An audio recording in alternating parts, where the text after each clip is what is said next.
Welcome, everybody. I'm Jude Kelly. I founded the WOW Women of the World movement 11 years ago, and it's now in many countries right across the world.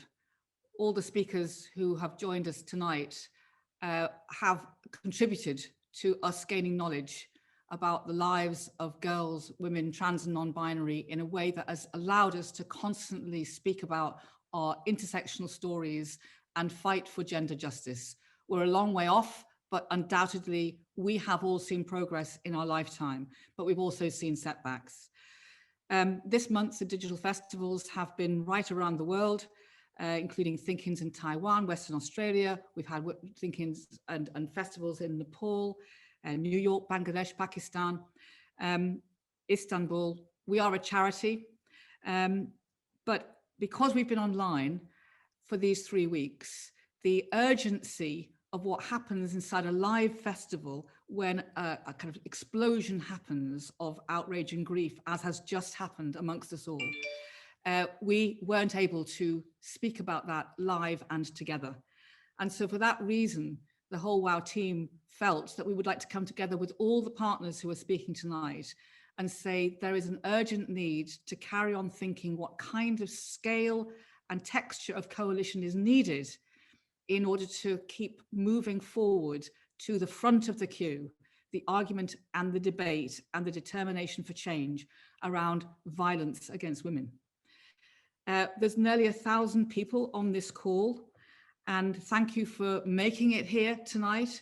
And for those of people who can't make it, and obviously there's thousands of those, we are then going to put up this event onto YouTube and Facebook channels for as long as it remains necessary, which might be hopefully not forever. The intention of the evening is to gather global voices from right across the world to weave a picture of what actions people are taking to end male violence against women. Now, in person at WOW festivals, I want to say that we work with the Samaritans to support people who need to discuss something that comes up for them as a result of an event like this. And I want to stress to everybody listening, don't underestimate what triggering can be like as you suddenly reach a kind of well of understanding. It can do unexpected things.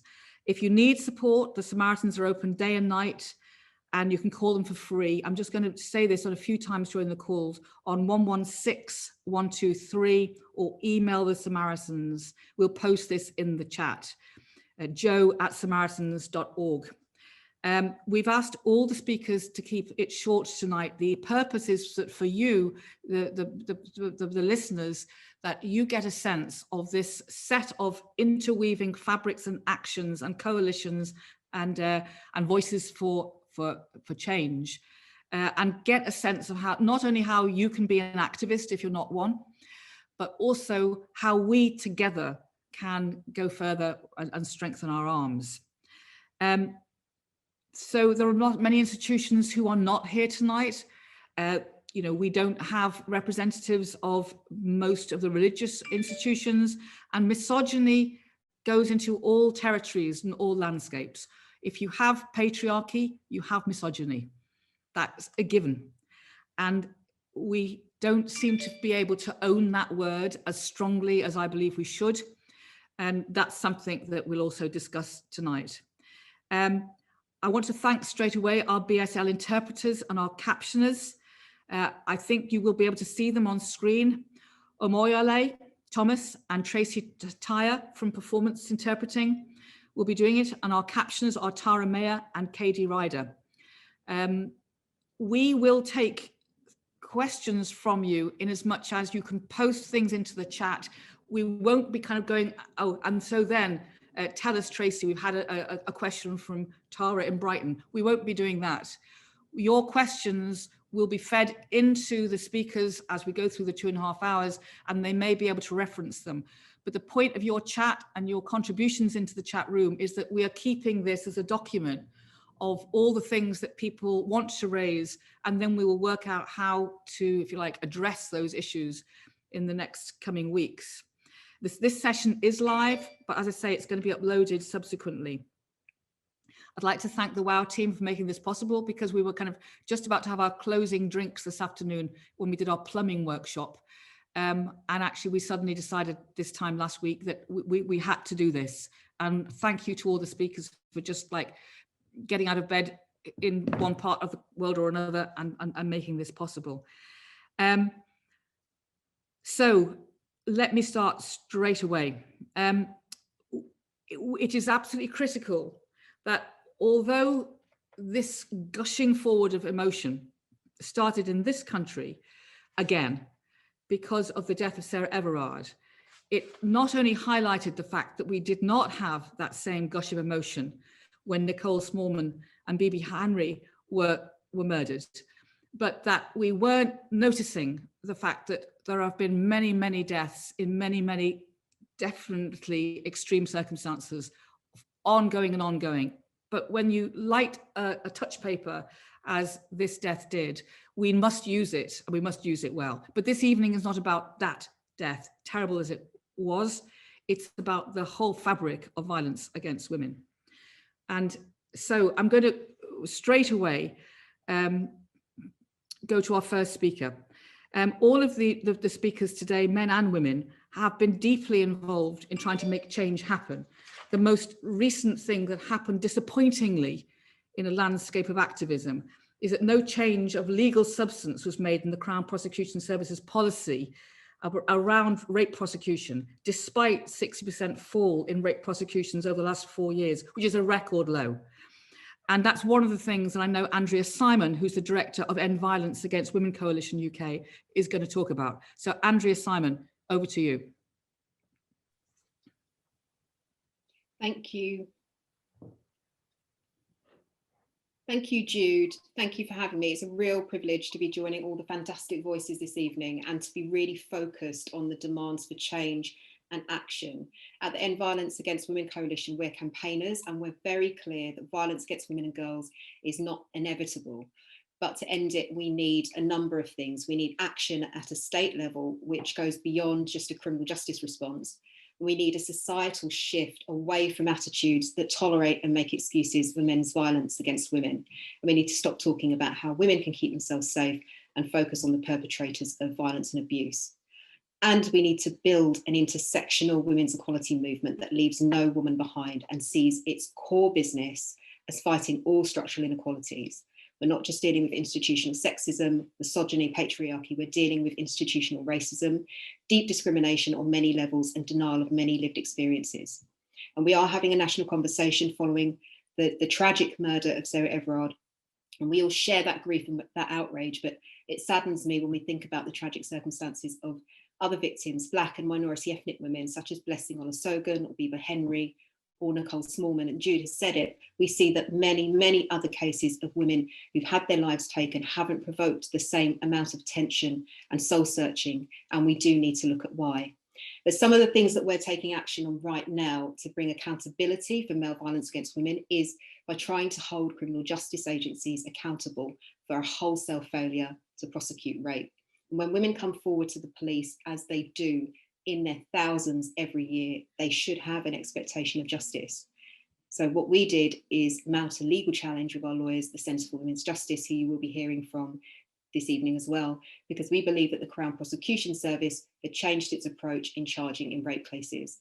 And last week, we lost that challenge in the Court of Appeal, as judges accepted the case that was made by the CPS, that there'd be no change in substance to the policy they apply when they consider whether or not to prosecute a serious sexual offence. But we still don't have answers to why rape prosecutions are at the lowest levels ever on record. What we know is the system is broken, and we need transformational changes if it is to inspire any confidence among women and girls who've been harmed. So I'm going to quickly, so I don't have a lot of time, set out a couple of actions that you can do now that will make a difference to UK policy and law and show that no woman is going to be left behind when it comes to tackling male violence against women. So the UK Home Office has an open consultation currently on its next violence against women and girls strategy. And the government have said they want to separate out domestic abuse from the wider violence against women and girls framework. You can respond to that evidence call and let them know that we need a coordinated approach that deals with everything from sexual harassment, on and offline, sexual violence, domestic abuse, which we know are all interrelated, and that reflects the lived reality of women and girls, you can tell that the government that before the call for evidence closes on the 26th of March, and you can tell them that the justice system's treatment of rape needs deep and meaningful change, not tinkering around the edges, not a focus on longer sentencing alone, and that the expert women's sector has already set out a range of actions that should be taken in the decriminalisation of rape report, which you can find online. The state needs to listen and show some leadership. And the second thing that you can go and do is about the domestic abuse bill. That's currently going through Parliament at the moment. The government has chosen to put the immigration status of migrant women before their protection and support if they've been victims of domestic abuse. But 3 essential amendments have been added to the law in the House of Lords to make sure it protects migrant women. So if you're UK based, you can email your MP and tell them when the DA bill, domestic abuse bill, comes back to the House of Commons, they must vote to keep protections for migrant women in the bill. And we must finally ratify the Istanbul Convention on Preventing and Combating Violence Against Women and Girls, which the UK signed almost 9 years ago and still hasn't ratified. Thank you. Thank you, Andrea. We are going to be able to send people these action points because it's a lot to take in, you know, and so if you're scrabbling to make notes in order to like work out what to do, yes, of course, do that. But we will come at the end of this with here's however many actions. Bonnie Turner, can I come to you? Australian rape justice activist in the UK and Norway and Lawyers for Rape Justice co-founder. Hi, everyone. So due to limited time today, I'm not going to be able to go into my background too much. I will briefly mention, though, that my personal rape case was spearheading the legal challenge that Andrea Simon was just talking about, which was against the Crown Prosecution Service. But in the interest of time, I'm going to actually talk about something else entirely today.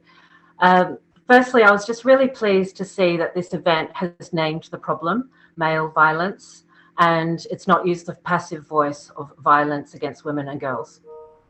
Whilst there's no denying that women and girls are disproportionately impacted by male violence, men and boys can be victims too. And by not making them, by not making space for them and normalizing male victims speaking out, we continue to reinforce the notion that male violence is a women and girls issue. I wonder what would happen if we were to give equal but proportional space for all victims to speak out, regardless of their gender, sex, and sexual orientation. By building a movement that's inclusive of all victims, I imagine it will highlight that anybody can be a victim, and in doing so, reframe the problem around the sex of most perpetrators, that is males. And maybe then men and boys will do more to own the problem as theirs and the burden of problem solving. Being more inclusive in the fight against male violence also extends to other intersecting characteristics, such as race. Although my case has received significant coverage, I've also faced significant racial discrimination by the media, which has been harmful, and it's made it all the more difficult for me to continue speaking out as a mixed race Eurasian woman. Just this week, I can give 3 examples of reports covering my case that used images of white women unrelated to my case as the main image of the story. Similarly, last year, I was no platformed by a women's radio program doing a story on the pros and cons of waiving your anonymity if you've been the victim of a sexual crime. Even before we'd spoken, the producer excluded me from the 3-person panel, saying that she assumed my reasons would be the same as other women. Among other reasons, I explained that one of my reasons for waiving anonymity is to challenge the fetishization and sexual exploitation of East Asian women, as my experience of sexual violence since childhood has, more often than not, been racialized.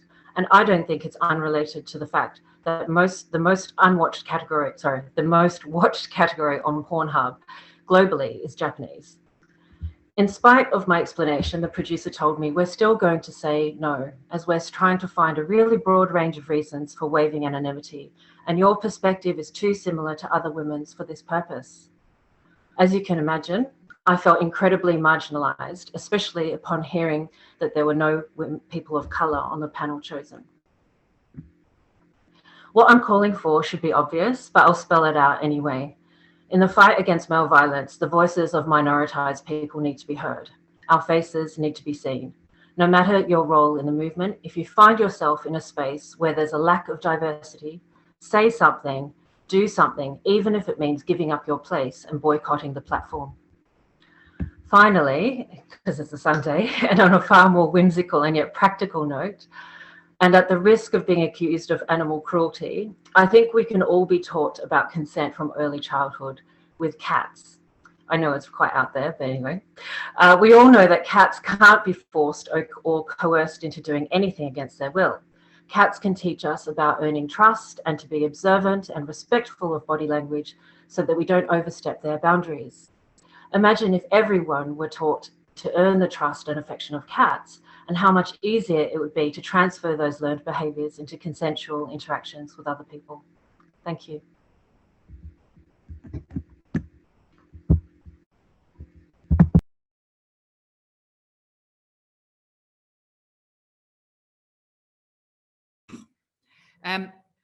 So thank you, Bonnie.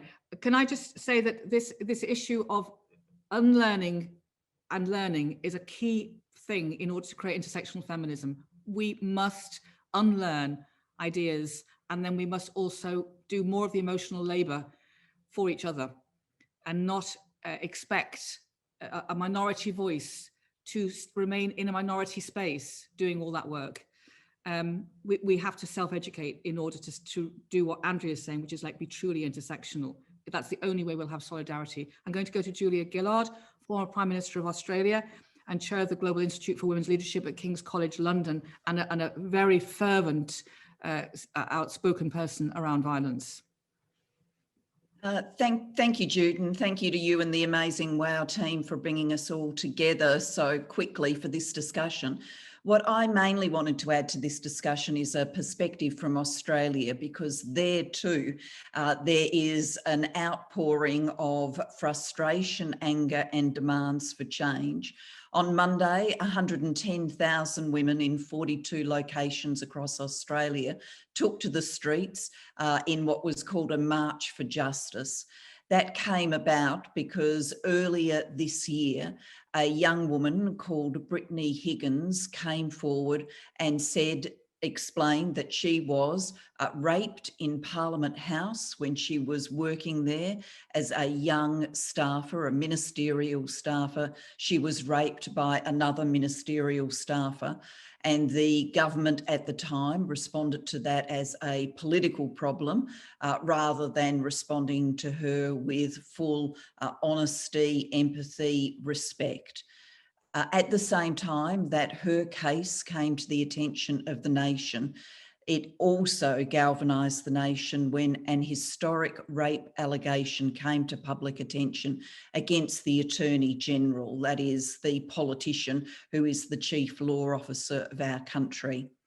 These combined events have got women marching in the street because women and men are understandably saying, if women aren't safe from sexual violence in the building that is supposed to be the centrepiece of our democracy, then where can women be safe? Women are saying very strongly, along with male allies, that enough is enough. So in this moment of change that is happening here in the UK, I just wanted to say it is happening around the world. The causal factors, what has perhaps lit the torch are different, but I think the demands for change are very, very similar. At the Global Institute for Women's Leadership, we want to try and analyse these movements in real time. We're looking at the signs that people have carried to the various demonstrations to try and see what is indicative of mood and what are the changes that people are on the streets demanding. And we are also wanting to work with parliaments in Australia and around the world so that they can be safe places for women and exemplars in their society about how women should be treated, rather than at the moment being another site of profound disappointment around how women are included or shunned in democratic practices. And so this energy, this activism, I think You know, it's there through rage, it's there through anger, it's there through frustration. I keenly feel all of that. I can feel it in my own country. I can feel it in so many places around the world. But the fact that women are mobilising in such large numbers and that so many others are coming to be allies in this space gives me a lot of hope too. I think the very fact we are seeing people take to the streets is telling us that there is immense energy for change if we can harness it and if we can direct it, which is why a discussion like this one about how we put together the broadest possible coalition to channel this energy into action is just so important. And once again, Jude, thank you to the team at WOW for being the platform for bringing us together and for furthering this discussion and ensuring that there is this coalition building. Thank you so much. Thank you, Julia. Thank you. And I really wanted to also say to the nearly 1,000 people listening live at the moment that it's an example of the fact that it matters. You know, former prime ministers of Australia and grassroots activists, that we're all merging as one unit to say that it's not about status, it's about the reality of lived experience for all of us.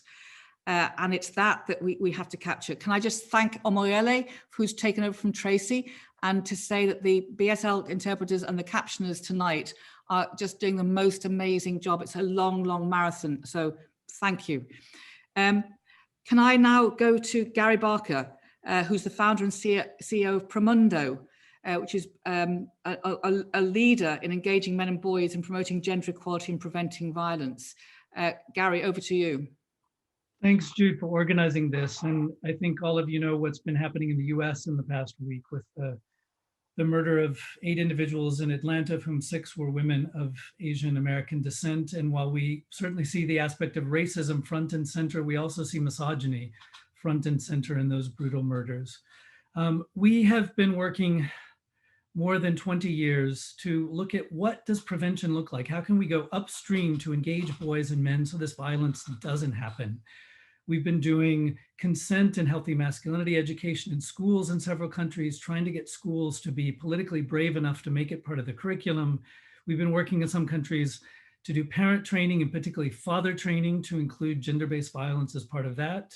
We've been working to call out some national brands that sell products to men, often using lots of misogynistic and unhealthy ideas about masculinity.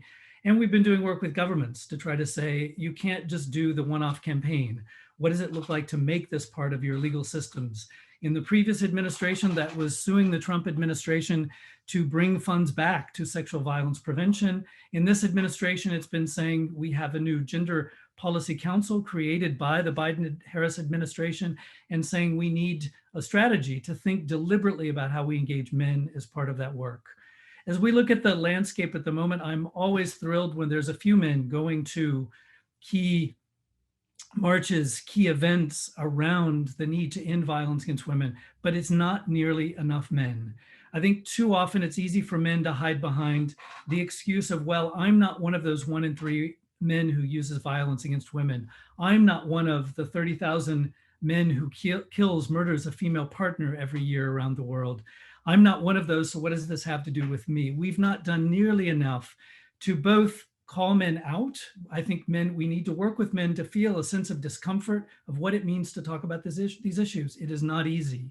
And at the same time, I think we have to do a huge calling in that, I think as one of the earlier speakers said, this is not work against men. This is work that allows us to be healthier, connected, caring, empathetic individuals, to help men see that the violence that we call out by men against women helps us to live lives that are free of bullying and homophobic violence and racist violence, that we as men live better in a world where women's lives are safer. And I think to continue to call men into saying a world where women can walk the streets safely and have their voice heard and their bodies respected is a world that's better for us as men. And I think we've not been doing enough to make that case together with calling men out.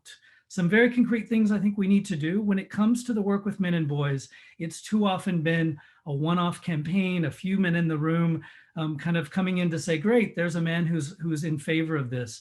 we need to demand within national plans that are funded in terms of ending violence against women and responding to survivors.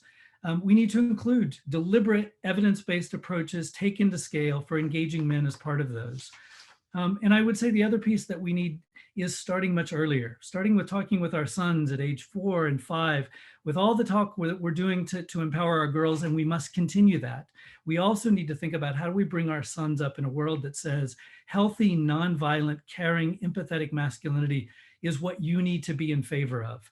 And how do we consider that from even earlier ages? Parents, caregivers, teachers, coaches, and the rest, calling boys into, from earlier ages, what we see as the opposite of misogyny, which is accountable men and boys.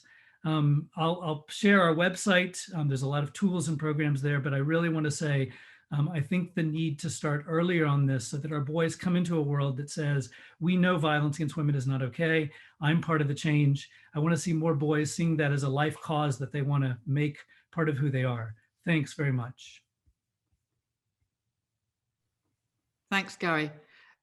It's a really key thing, the involvement of boys and men, the education of boys and men. I haven't met anybody who doesn't think that's true. I also haven't seen any widespread government and community response that allows that to be absolutely embedded into the way we're doing things at the moment. And that has to change. A couple of things just to say, there's a Laura Bates who's not on the call tonight, but has written a fantastic book called Men Who Hate Women. I think Gary, you were even mentioned in that book, actually. She wished she could come, but she wasn't able to. There's been a couple of things in the chat as well about the desperate issue of porn being the educating methodology, the sex educating methodology for young men, and the distortion and problematic nature of that. So now I'm going to go to Harriet WISTRICH, who's the founder and director of Centre for Women's Justice. Harriet, again, you've been busy. I've seen you on Newsnight and all kinds of platforms recently. But the Centre for Women's Justice is acting as a fantastic spokesperson for everything that we're talking about. How are you feeling at the moment, as it were? Well, it's been a very busy 2 weeks since women came out on the street to protest following the horrendous disappearance and murder of Sarah Everard. And we have stepped into use the opportunity to try and speak out and raise the issues that we've been working around. We're a legal charity, and our purpose is to hold the state accountable around male violence against women and girls. And no more suddenly has it appeared that the state is failing. Our focus is on the criminal justice system, and the anger of women is particularly around their feeling of safety. And part of the problem is obviously the misogynistic culture that we live in, and the fact that so many women are threatened and attacked by men. But the anger is also about the fact that we have a criminal justice system, and the criminal justice system is not working, and it is not providing the protection it should to those victims. And we see that every day when we try and bring legal challenges around the police failures to investigate domestic abuse, to investigate sexual violence. The police, the failures that were brought up in the case around the taxi driver John Warboys, which were astonishing failures. And the failures extend not just to the failure to investigate, but also to we see misogyny within the police, and that is something that many women have been protesting around. We see undercover police officers using their cover to engage in sexual relationships with women. We see the failure. We see police who take jobs in order to hit on women, and we see the failure of the police to offer an independent system for women who are reporting domestic abuse by police officers. And then we see, as we work our way through the criminal justice system, we see the failures of the Crown Prosecution Service, which Andrea Simon has talked about. And we see also the criminalisation of victims of domestic abuse, of victims of child sexual exploitation. And we see that women and girls are being criminalised when they resist violence and when they are coerced into committing offences by abusers.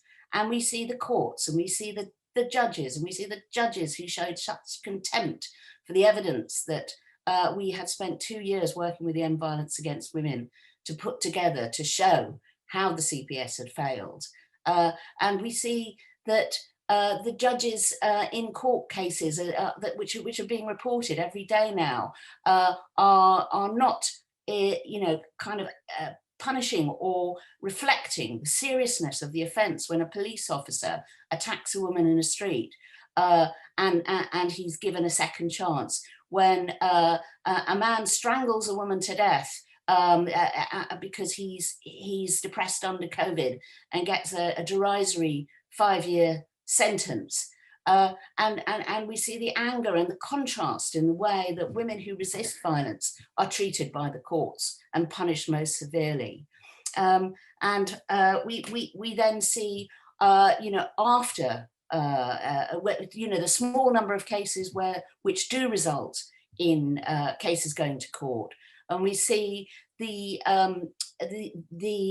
way in which risk is assessed and the way in which probation has failed so many women. We see so many cases where a man is deemed no longer to be a danger and is then released. And I see my time is up, and I won't continue, other than to express anger but to say that there are ways in which we can challenge it. And one of those ways, which is what we do at the Centre for Women's Justice, is to bring legal challenges. And we lost the CPS challenge, but we won the War Boys challenge. And we can use that as a tool. It's only one part of our armoury.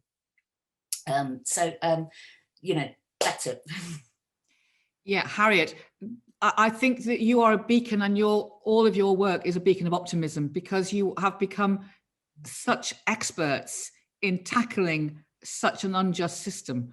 And therefore, anybody listening to this call, if you don't know enough about this work, go and find out, because it's all of our voices are needed to talk about a broken system, but it's a system that has to get changed.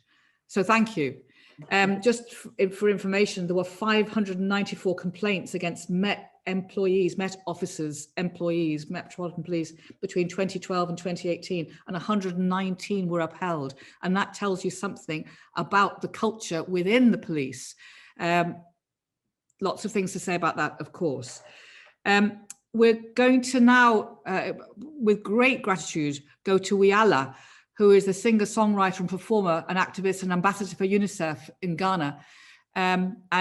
She is going to speak and also perform, because music is part of her activism. WIYAALA, thank you for joining us. Hello, thank you for having me. Can you all hear me? We can. Yes. Hi, my name is WIYAALA. I'm from Ghana.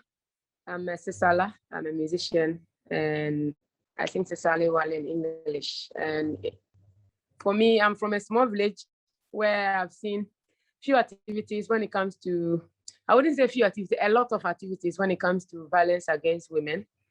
And mostly the reason why a lot of women here tolerate or keep quiet, or a lot of girls here just keep quiet, is because they just don't have that support, and they are scared, and they're not economically empowered to say their mind. Because for somebody like me who has gone out there and been lucky to go out there and travel a bit, got education from my mom and dad, and know what I really want to do, my mind is opened, and there's no way somebody will come trying to be on top of me, which is more like a cultural thing around here and religious. So when it comes to violence against women and girls, in my community that I know, it's always down to financial and economic disadvantages on the side of the women and girls. For example, most people will give their daughters or marry off because of financial challenges. But when you see a woman in this community who has a say and people listen and they don't challenge her much, it's because she is educated and financially sound. And that has been my focus, to encourage the girls here to have a voice by going to school, get some education, get financially empowered as an individual, so that you don't condone any violence against ourselves. And I use myself as an example. I'm in my community and I came back some time ago and the girls came up to me and said they wanted to do things similar to what I do. And I said, okay. Later on, we had the boys joining. So I was happy because I wanted to use the opportunity to talk to the boys and the girls, which I call the Girls and Boys Club, because the girls came to form the group first. And in this group, we talk about so many things. I speak to the boys and I speak to the girls, how we should handle each other, how we should talk to each other, how we should not fight among ourselves, how we should not bully each other because of our sexual or our sexes. Like, you are a boy, you are a girl, so it's okay for a boy to say, hey, you are just a girl, so keep quiet. No, it doesn't happen like that. Because mostly from where I come from, children usually get beaten a lot just to be corrected. But it depends on the sex. If you're a girl, you are treated in a different way. If you're a boy, you are treated in a different way. When I was growing up those days, I remember I joined a group called Girl Child Education. Then girls didn't go to school. You're only meant for the kitchen. That was my era. I'm now in my early 30s. But things have changed big time in my community, but we still have to work. So when there's violence, men feel like they still have this big masculine, excuse my language, testosterone thing over the women. And this only happened because the women are not financially sound. Because, like I said, when a woman is financially sound in my community, you can't lay a finger on her because she has a say and people listen to her voice and her voice is out there. For example, there are certain things I know, maybe I wouldn't have been called to participate or share my views if I had not gone out there and people seen me on TV being all successful and they've been proud of me. They will not even involve me because I'm a woman. But because of their level of education, and to them, I am financially independent, and yeah, it's okay. So that's what I try to do with my Girls and Boys Club, to help reduce, if possible. And I say if possible because it's a big challenge. Yeah. And in my area, it's not easy. Like I had to arrest a guy, taken to police station because he was sexually harassing, threatening to beat and elope or run away or take away a girl from my group because she refused his marriage proposal. And I got to know about it. So I had to act, and we had to arrest him. And that made a huge impact. That could have led to so many things because these are just young girls. And when this happens, there'll be a lot of violence going on because they're just young kids. So they're forced to do things that they don't want to do. And already they have mothers, grandmothers who have been through these things. And in this kind of marriages where a young girl is forced to get married and do certain things that they don't want to even do, they have no knowledge about. For me, that's violence against their rights, and they don't even know what they're about. So it's happening in my community, and I'm doing my best to see how we can all solve it. But the main problem, the main cause of women enduring, which I have noticed, a woman can get beaten, can get molested and all that, or a girl, but she keeps quiet because culture or religion says, don't wash your dirty clothes outside. Yeah. So they keep quiet and endure it. And they say, oh, for the sake of the kids. But when a woman is financially independent, economically empowered, she won't keep quiet. She'll speak for herself. she'll fight for herself because she knows how to read, how to write, how to hire a lawyer, and she knows her rights and responsibilities. So that is what I have always said. That's amazing work. And I mean, this point of this is to keep understanding globally how we support each other. And so for that reason, I'm going to go straight to RADHYA ALMUTAWAKEL, who is a human rights defender, co-founder and chairperson of Mwatana, which is an organization for human rights in Yemen. Good evening, happy to be with you today. So I am from Yemen, which is known today as the worst humanitarian man-made crisis in the world. We have been in a war since 6 years, since 2014. And this, many things can be related to women, but I've chosen today to talk about the existence of in the public space. Many years before the war, in 2003, I have covered a story of two women who were candidates in a parliamentary elections. Those two women were from villages and they were very supported by their communities and families. And none of them won by then, but one of them got 11,000 votes in competition with a tribal leader who is supported by the royal political party by then. It was huge. So I'm mentioning this example to show to what extent women were fighting for their existence in the public space, not only in political level, but on all levels, in media, in civil society, in the government, and they were succeed. It was not perfect, the situation, but they have done a lot in order to, as I said, normalize their existence. So yesterday, just yesterday, I was kicked out of a tennis court because I have been told by a security representative that women are not allowed to play. I have shouted, I have argued, it didn't work. I don't know what is the relation, but with me playing tennis and the security, but this is what have happened. And it's not an isolated incident. So because the state in Yemen has collapsed, and Yemen now is controlled by different armed groups. And in the Sana'a city, where I live, it is controlled by an armed group. So this is not the only problem. The problem that I cannot go home and talk about this. Why? I am a chairperson of a human rights NGO. We are documenting thousands of violations and war crimes where thousands of civilians are killed and injured, including women and children, by airstrikes, landmines, drones, ground chilling, starvation, and many other violations. In the middle of all of this, while the war is still going on, and there is a new escalation, different hot front lines, I cannot go and say I was prevented from playing tennis. So the war just pushes you to its ugly priorities. So the war, it's the main, enemy for human rights in general, and it is the main enemy for women, specifically women's rights, specifically when it comes to personal freedoms. So I miss fighting for my rights as a woman in a peace situation.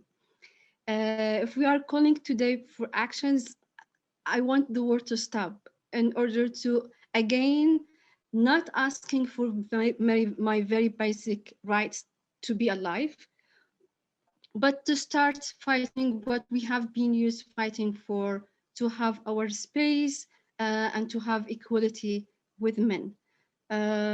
So the war in Yemen and everywhere has to be stopped, and there should be accountability, criminal accountability related to the war and its violations.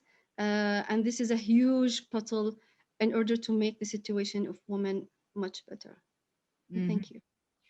Thank you. Thank you for joining us. And also that is a very, very stark situation, which I think we have to keep recognizing, that war zones push women's rights right to the back and make them almost inappropriate to discuss and make it hard for women to even be at the table. And that has to be front of all of our minds. Mandu, can we come to you? So Mandu is the first woman of color to lead a political party in this country. not what was said by the Labour Party, the Scottish Labour Party, but there you go. The Women's Equality Party has really been fighting since it was formed 6 years ago for what it says on the tin. Over to you, Mandu. Thank you. Can you see me? Can you hear me? Both, yeah. Wonderful. In the words of Nawal El-Saadawi, who passed away today, I speak out loudly because I am angry.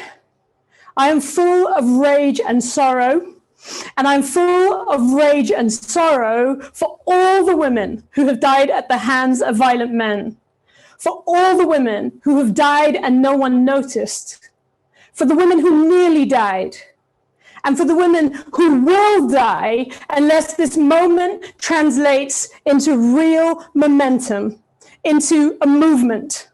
This cannot be another Me Too, because it is already Me 3, Me 4, 5, and 6. 6 women are killed every hour by men in this world. Think about that. This program started nearly an hour ago. We have lost nearly 6 women in the time we have been talking together. I have watched as politicians and police try to minimize this by telling us that it doesn't happen very often, that it is not all men. I have watched as they scramble to offer us nothing but inadequate, short-term solutions. We've had calls here in the UK for tougher sentencing for sexual violence. But guess what? That means almost nothing when only 2% of men ever get convicted of rape. We've been promised more undercover police, as if we can confidently trust the police. The lack of ambition and determination in the face of such tragedy is breathtaking. We need to stop managing male violence against women as if it was inevitable, and we need to start ending it. Some of you may have heard me say this week that male violence against women and girls is a form of domestic terrorism. I say this because of the fear and threat it creates. A feeling shared by all women of living under siege, a feeling that makes us smaller every time we try not to draw attention to ourselves, or we take the long route home, or we leave before it gets too late. Every time we do these things, we make ourselves smaller, and the inequality on which this violence is premised only grows. But imagine this. Imagine if we were to put the same energy and resources into ending male violence against women and girls as we put into tackling terrorism. Imagine if just a fraction of that political will and public service bandwidth was devoted to preventing and detecting male violence against women and girls. Imagine if a portion of the 2.6 billion annual counter-terrorism budget here in the UK was allocated instead to prevention programs and support services for women. Now, don't get me wrong, I'm a Black woman. So no way in hell am I suggesting that more policing is the sole solution, as there is plenty of evidence that misogyny and racism are deeply ingrained in our nation's police forces. But what I am saying is that we need a radical shift of perspective if we are going to tackle this problem at root. The piecemeal measures and occasional upsurges of concern that ebb away as soon as the news agenda moves on simply will not cut it. We need to acknowledge and explicitly that this issue is a matter of urgent strategic concern. We need to recognize that male violence against women and girls is a national threat. So how do we do that? How do we make this the political priority it should be? Well, there is one place in a democracy where we are all equal, and that is the ballot box. Make no mistake, this is political.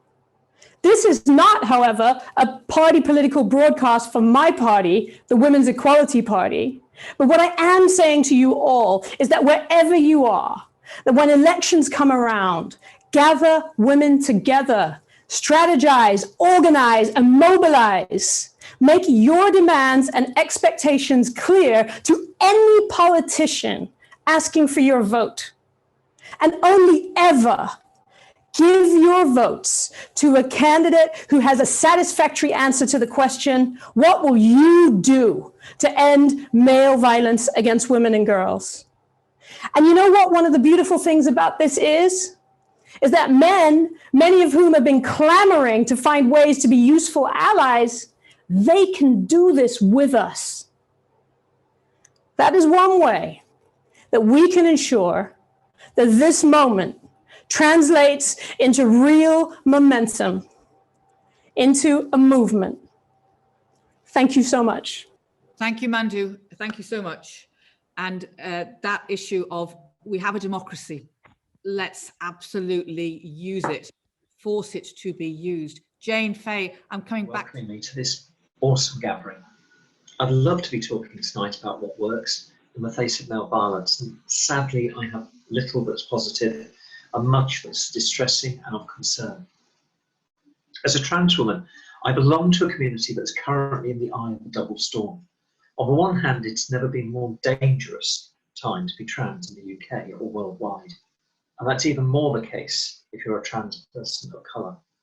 Recently, a trans woman called me. She was afraid she was being stalked, by whom she had no idea, but whoever it was had escalated from decorating her route to work with anti-trans stickers to setting fire to her front door. She doesn't trust the police enough to report it. A week ago, a court in Worcester sentenced a man for murdering a trans woman. The judge declared he did not believe the murder was motivated by transphobic hate. At the same time, trans people have been transformed into a wedge. We're now an issue, a tactical piece in a much wider war by the reactionary religious right against women and LGBT minorities. It's clear what they want is, if not the complete eradication of trans people, then our segregation, a new apartheid based on gender identity. They reckon that a persistent attack on trans people, whatever the outcome, will divert energy and resource away from other necessary battles for the safety of women, for equality, and for reproductive rights, and they have the media very much on side. The situation is bleak, and it breaks my heart to see feminism divided by this distraction. So much time and resource and energy wasted debating the status of some 25,000 trans women in the UK. There's one statistic I'll give you. In recent years, according to the Global Philanthropy Project, US organisations alone poured nearly $4 billion into anti-gender campaigns targeting LGBTI people and women. We are the common enemy as far as they're concerned. Still, there is hope. Younger people are increasingly relaxed about gender, and that's doubly positive, because it means not just less hate and violence towards those who do not conform to gender norms, but because much of the wider abuse and demeaning of women stems from men signalling a particular toxic masculinity to other males, it should help there too.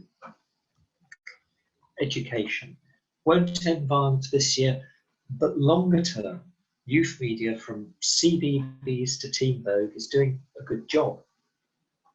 Traditional media, though, they're a major part of the problem. At Transmedia Watch, we're constantly stunned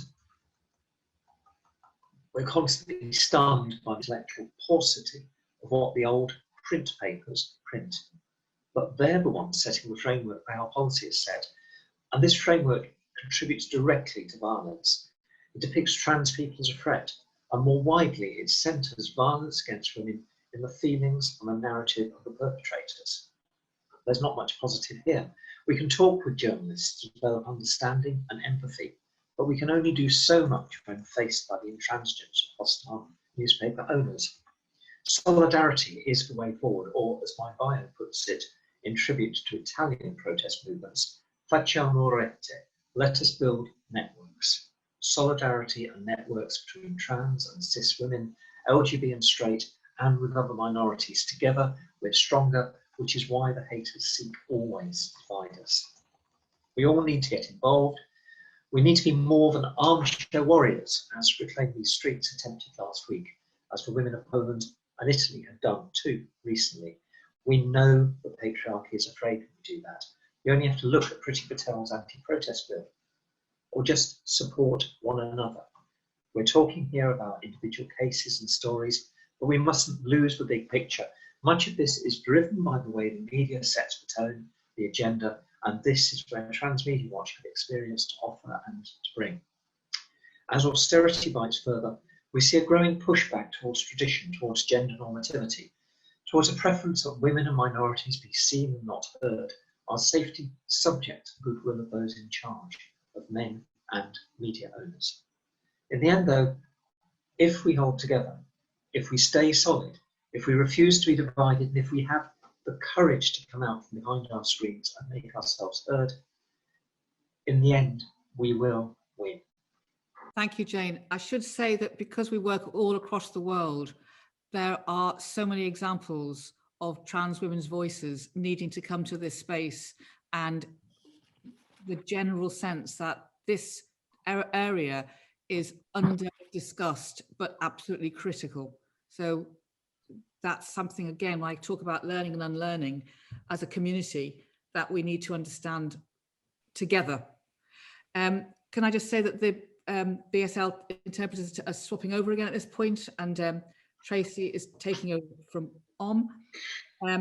And Jasvinder, we're going to you next. Jasvinder Sanghera, who's founder of Karma Nirvana, herself a survivor of sexual harassment, and brought a case recently that was hugely significant against one of the institutions, our House of Lords.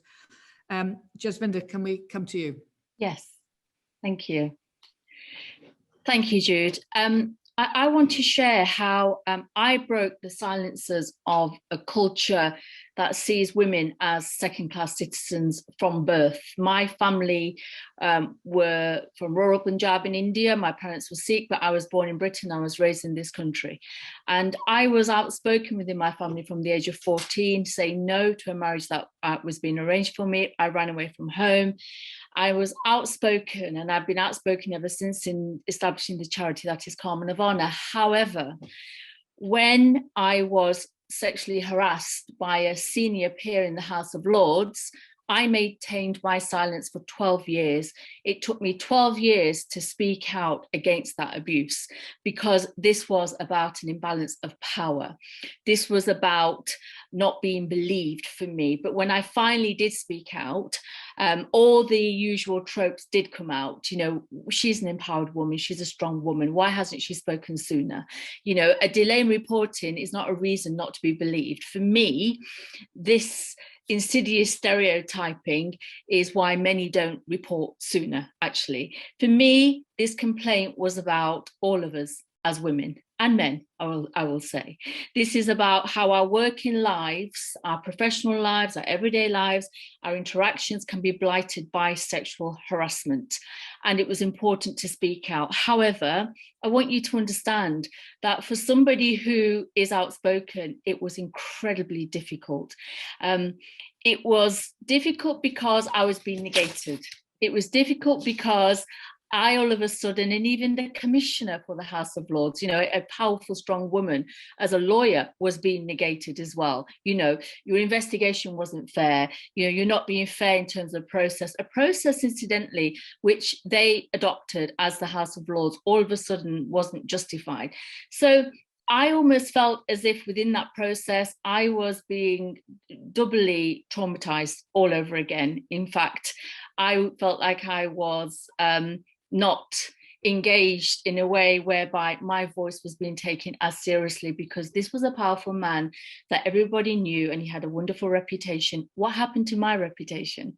you know, the campaigner who speaks out for others, who stands up for others. So my call to action really is to say, please ensure survivors' voices are not only heard, but informed. They inform strategy. I'm really pleased to hear that, you know, the Violence Against Women and Girls, the Home Office have opened up that evidence, a call for evidence. Thousands of women are coming forward. For me, the key thing is, these voices were always there, we're hearing them now. How are they going to change strategy? How are we going to keep on hearing them? How are we going to keep on holding each other accountable and calling this out when we hear it? I'm talking about around our tables, you know, in our workplaces. Let's call out inappropriate sexual comments, gestures, because they are not okay. In terms of what I see in terms of success, well, as I'm reflecting on this time, you know, we're hearing what we always knew, but the point here is there's a real opportunity. Now, this year in September in the UK, every school will have to sign up to Healthy Relationships, PHSC, to raise awareness. This is an opportunity to teach the next generation about healthy relationships, about gender equality. I'm saying that to you as a mother who has a son and who has a grandmother. I have 3 grandsons. This is the next generation. You know, I just want to tell you also that the House of Lords did an inquiry which took 7 months. That's an inquiry with a number of recommendations. I want to ensure people breathe life into recommendations. Let me just end on this. This was a 7-month inquiry highlighting that it included that in certain areas within the House of Lords, there's a need to install CCTV because of sexual harassment hotspots. We need to be talking about that because that is wrong. Thank you, Jude. Wow, yes. So, I mean, that is just the evidence that if you are yourself a campaigner and an activist, it doesn't mean to say that you will always be able to find the right framing to come forward with your own personal history and experiences. And one thing doesn't equal another. You know, one experience doesn't then like carry you forward and make everything else okay going forward. And as I understand it, that House of Lords recommendation hasn't happened yet. I don't think that it's been implemented. I also wanted to keep reiterating over and over again that something that Andrea said right at the beginning and that BONNY reiterated is that we need to understand the specificity of racism. We need to understand that Black women are much more likely to be killed by police and by their own partners. We need to understand that Asian women are much more likely to be fetishized and treated in a particular way. The different ways that racism plays into violence is something, and I say this as a cisgendered white woman, that we have to try to educate ourselves about so we can speak about it appropriately and fight for it appropriately and be the right kind of ally. And I think we still need a lot more conversation to help us all understand. I'm going to come to Shona Barr, who is the co-founder of Purposeful in Freetown, Sierra Leone. Shona, we've worked together on WOW. He's a feminist activist building the voices of girls and young people across the globe. Over to you. Thank you so much, and thanks for having me as part of this really powerful conversation tonight. At Purposeful, we consider ourselves a global hub for girls' activism, rooted in Sierra Leone, but operating around the world. On this question of violence, particularly violence against girls and women, we agree with some of the speakers who have said what is needed is a movement that centers the voices of girls, particularly girls who are oftentimes at the front line of resisting, of fighting back in communities, and whose stories are almost never told. Whenever we have these international headlines and we hear about what's happening around the world, around the UK, and just listening to all of you today, we know that this is the daily existence for a lot of girls in the communities where we work in many developing countries. Just in Sierra Leone, there are countless stories every day of girls who are murdered, of women whose lives are taken away from them. So how do we fights back? How do we try to support that as a hub? And that's what I want to focus on. Number one, and I think there's some people have expressed this sentiment already, it's really about redistributing power assets. We move money. We make sure the girls and young women, LGBTIQ groups around the world who are already resisting, who already resist as part of their daily experience and daily existence, but are often, again, do not have access to resources. We try to make sure that they have access to the resources, money. And every time we talk about giving girls and women money, people immediately ask about, oh, how risky that is. Oh, you know, it's risky to give girls money. It's risky to give women money. And we say, well, girls are worth the risk. And as I think one of the speakers spoke earlier, if girls and women have the money to organize and to resist and are economically empowered, it is the basic foundation of this global movement that we seek. The second and very important point is about building collective power, intentionally making sure that it's not just about the power of this kind of global convenings, but that girls and women in communities, in the most poor, in the most rural areas across the world are organizing, are coming together, having access to mentors, having access to resources, and finding their own power in these communities and being part of that, you know, of that resistance and being recognizing and linking them up with each other. That is critical in the work that we do at Purposeful. And the third pillar of our work is also about organizing power holders. Like what we're doing here, we're intentional about convenience, about bringing other organizations like us, organizing the donor community and changing the way philanthropy works.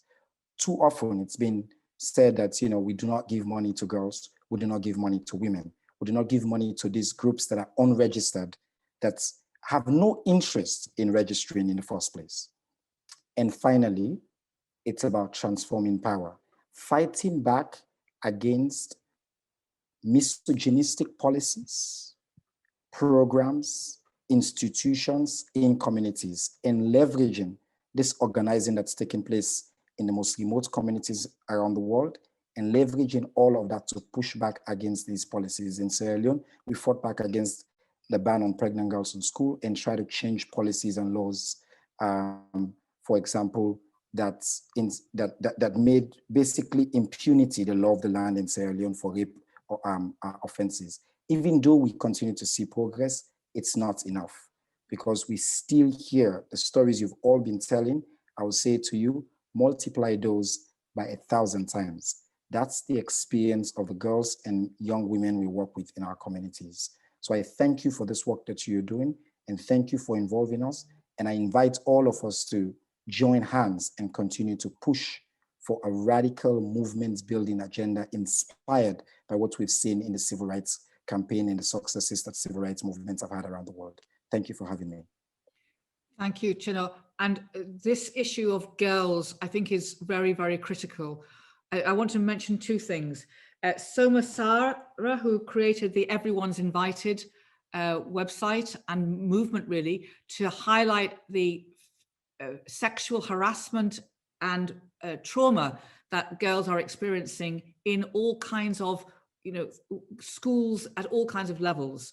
Her particular campaign has been about schools that have like high-ranking reputations, but actually have allowed privileged, entitled male behavior to really create huge trauma for girls. And we need to give girls the weapons and the language and the confidence and the support that they need. We founded something called the WOW Young Leaders Directory. We'll put it in the chat. You'll see some amazing girls doing incredible work right around the world. That they need more support, they need more money. So I'm going to move on now to Ezra Aysan, who is the curator of WOW Istanbul. We've just finished the WOW in Istanbul, but obviously there's something really shocking happened yesterday in Turkey. Ezra, I wonder if you could talk us through this. Hi, very honored to be here speaking to you all. I wish I would be speaking something about more positive, but still, I hope when you hear up my story, you will believe in the positive side as well.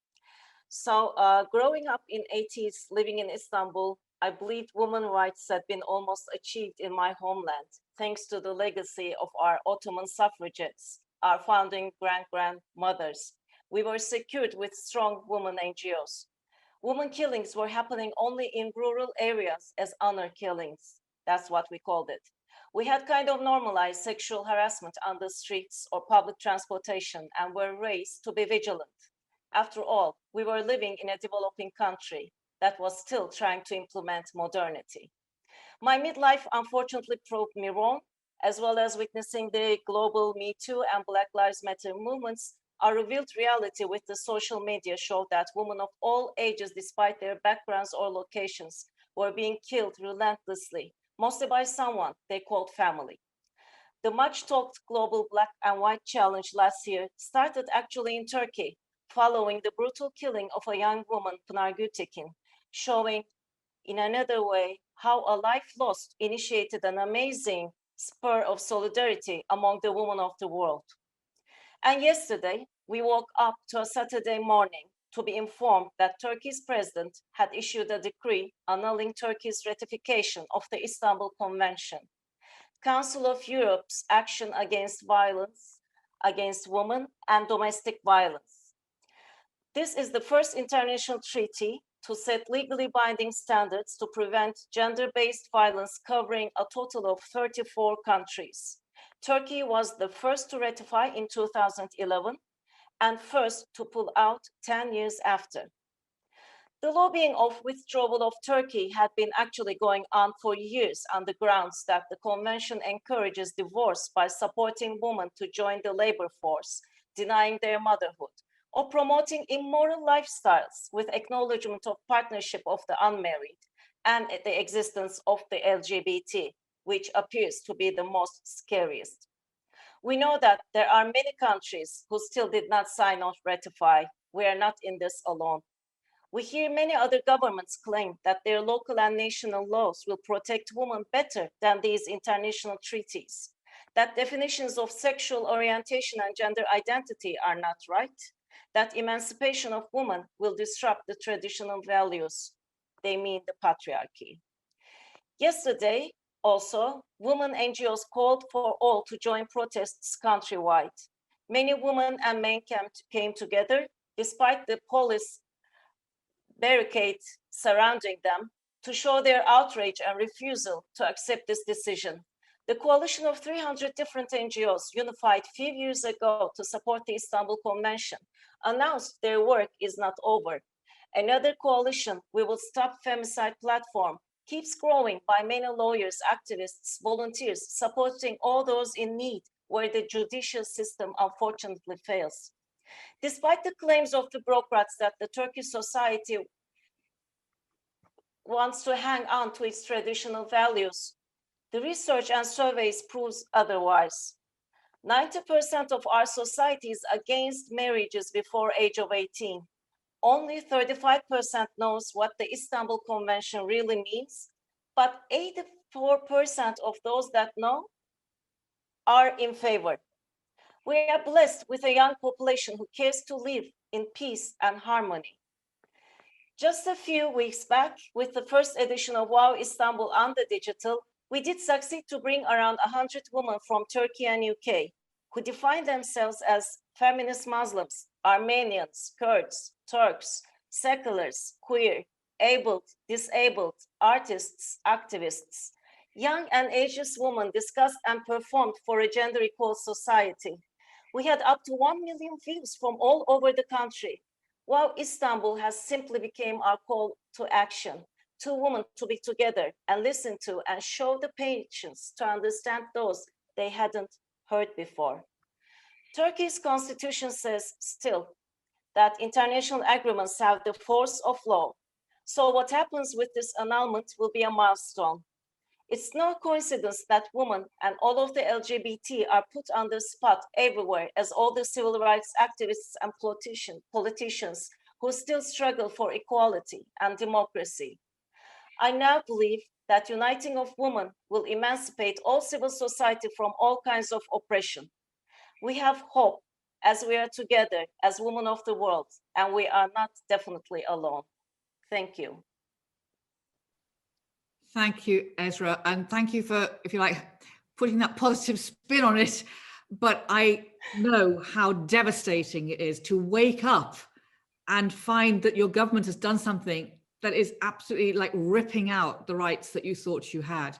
And this whole issue of family values, which is, you know, very, very strong in Poland, very, very strong in Hungary. It's coming into so many countries now around this kind of territory of personal national patriotism, a kind of an idea to build the, you know, the family back. It's got so many frightening elements to it. But this is why convening this global conversation tonight is so critical, because we have to know what's happening in other countries. I'm going to go to Eleanor Lisney now, who's the founder, member and director of Sisters of Frida in the UK, which is an experimental collective of disabled women. There are really frightening statistics around violence that's perpetuated and specific around women and disability. Eleanor, over to you. Thank you, Jude. Thank you, Wow, and hello to everybody. I'm Eleanor Lisney. As Jude has said, I'm the co-founder of Sisters of Frida, which is a disabled women's collective based in the UK. We work with many women's organizations on Vogue, violence against women, to raise the voices of disabled women on this issue. And specifically this 2 weeks, we have been connected with other disabled women's organizations because of the UNCSW, the Commission of the Status of Women, which happens every year in New York. This year, it's because of the pandemic, it's online. We've been talking with it's very great, because we've been talking to disabled women in Mexico, USA, Australia, etc. And of course, violence against disabled women is an important issue for all of us, wherever we are globally. As Jude have said, studies studies have shown that disabled women are twice as likely, if not more, to experience domestic abuse, and they are also twice as likely to suffer assault and rape. And when I talk about disabled women, because it's different globally, here I include disabled women with physical, visible, and invisible disabilities, impairments, and those with learning disabilities and mental health issues. I also include disabled women in institutions who experience abuse from care workers. I'm not going to go into case studies, but if anybody is interested to look up Stay Safe East in London, and I can put the the link in the chat box to look up the work that they do. And of course, there's another layer of complexity to add because of COVID-19 pandemic and intersectionality. There are disabled women in every sector of society. And as a disabled East Asian woman, I insist on adding the intersection of disability with gender and race, class, sexual orientation, and economic status. And let's not forget that anybody can acquire disability, and very often it's with age.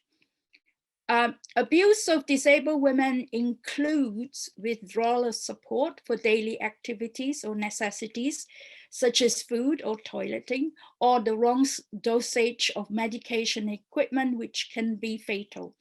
This leads to like violation of human rights.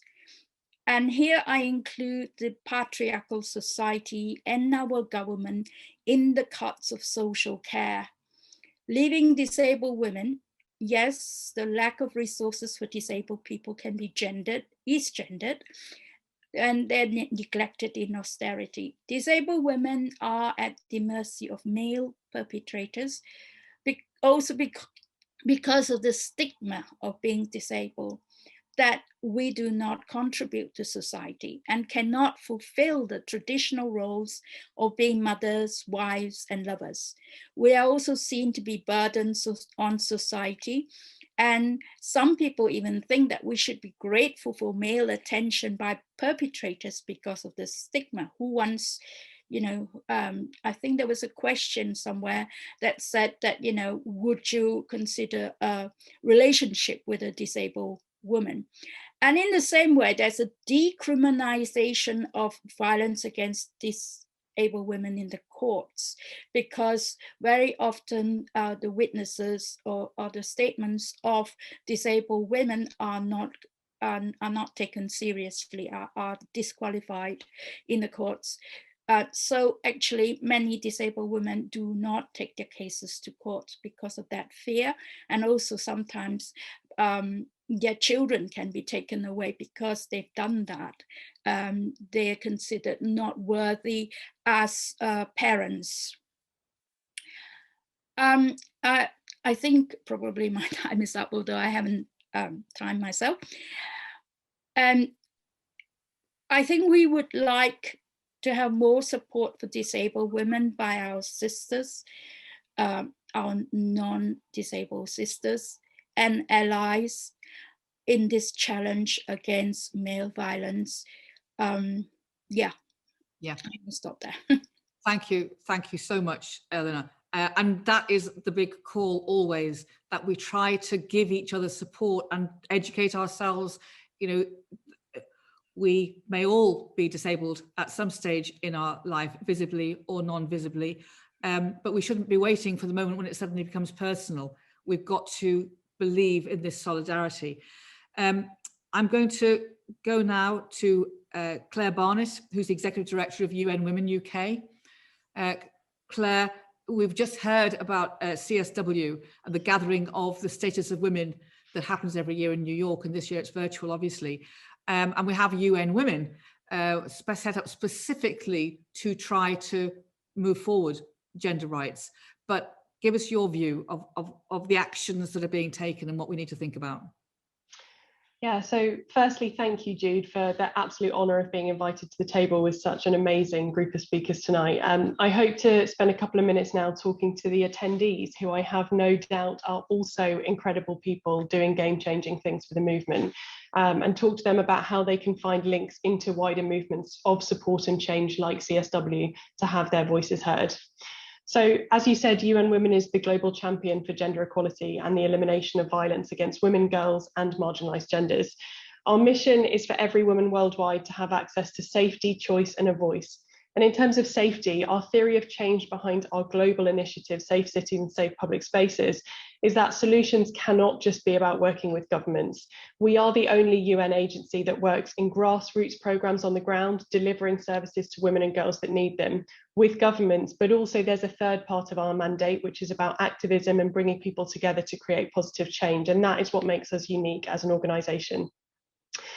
So we need to be thinking about how we can bring everybody on side based on women's stories and needs, so that solutions don't only work for some, but as we've heard from Jane, Mandu and others tonight, for everybody, for all women, the Black women, trans women, disabled women and more, who feel that the system was not built with them in mind. So how can this current system create the solution?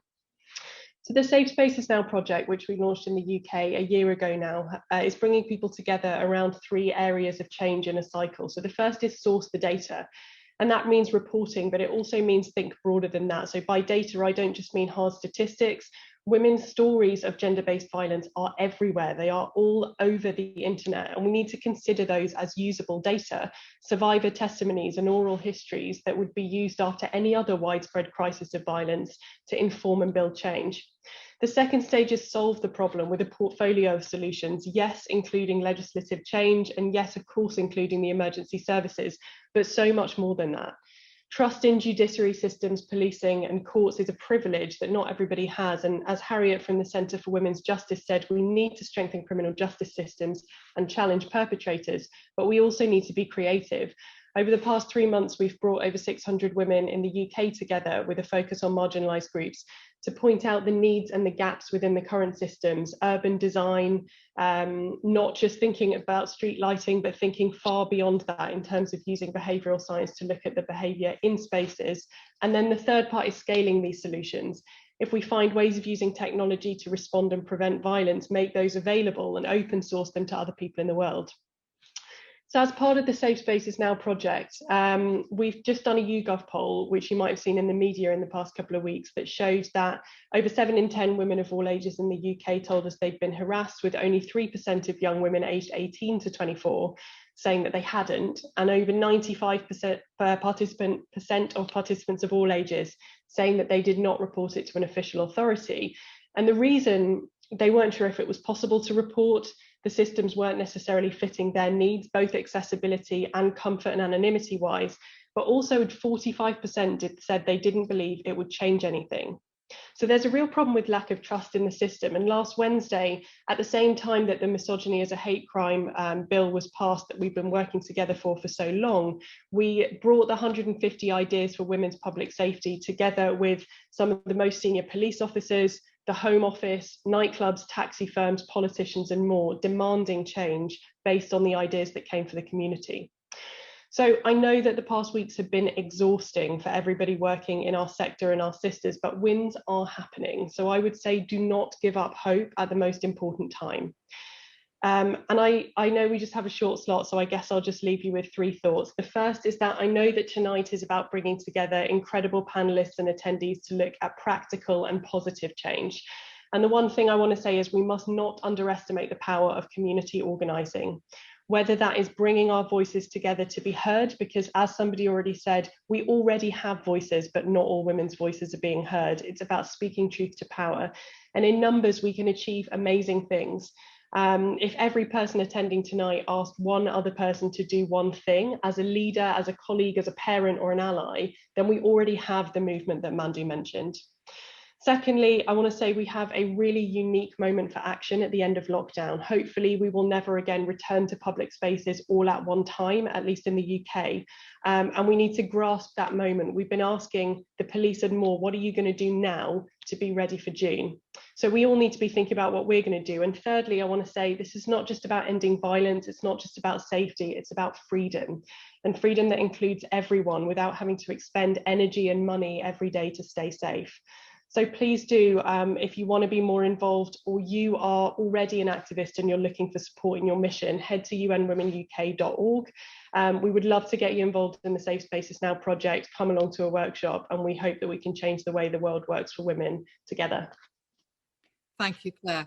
Thank you. And listen, I know that people are joining all the time through this call, and we've got a very, very large audience. I just wanted to restate the fact that this conversation, although live tonight, will then be up on YouTube and Facebook for the foreseeable future.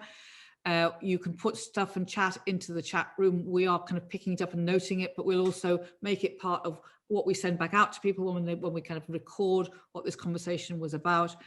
And we're about to switch interpreters. Thank you continually, Tracy and Om, for your solidarity yourself in this marathon, which is quite an amazing one. And I'm going to come now to Rabina AURANGZEB-TARIQ, who's the chair of Deaf Ethnic Women's Association, DIWA, and the co-chair of Deaf Aspiration. Mwyaala will be voicing her, and Rabina will be signing her presentation. And she's a deaf artist, British-born with a Muslim upbringing. She had many shows as an artist in London and Oxford, Montreal, Paris, etc., etc. I just want to say that because there are so many people here who are activists and they also do things as well, if you see what I mean. And it's really, really important that we don't just get sucked into feeling as if the only space we can have in our lives as women is to express our anger and our fear and our frustration. We've also got to express our joy. And Rabina does that through her work. Rabina, over to you. Thank you very much, Jude.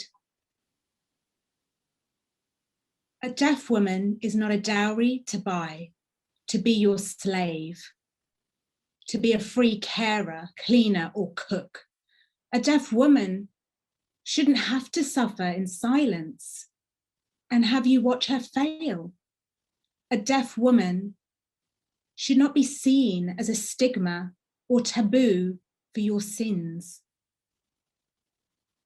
A deaf woman has a right to a fair and equal education, career and opportunities, like every one of you. Deaf Ethnic Women's Association aims to ensure that every deaf woman has a voice through sign language, equal to yours, a right to access knowledge and to be empowered to follow her dreams. DIWA plans to encourage women to make informed choices, not through culture, but through their own belief and their own faith, as human beings equal to any one of us.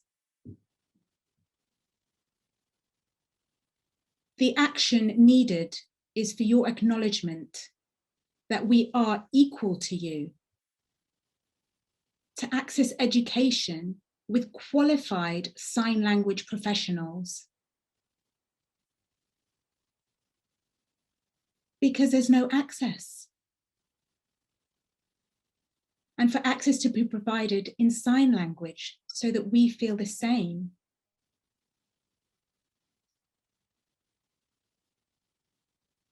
As every woman today.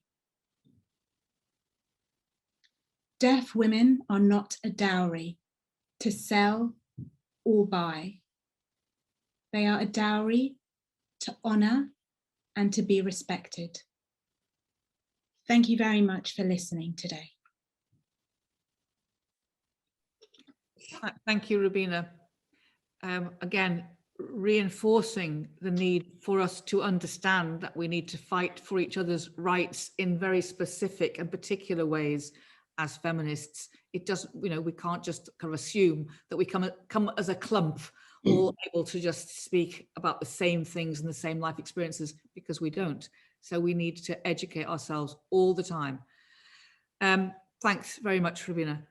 I'm going to pass now to Professor Jo Borg, who is the Professor of History at Birkbeck and the Principal Investigator on Shame, Sexual Harms and Medical Evidence Project. She's written many books and she's an absolute specialist in this subject of human pain and rape. Jo, what your thoughts to date on where we are?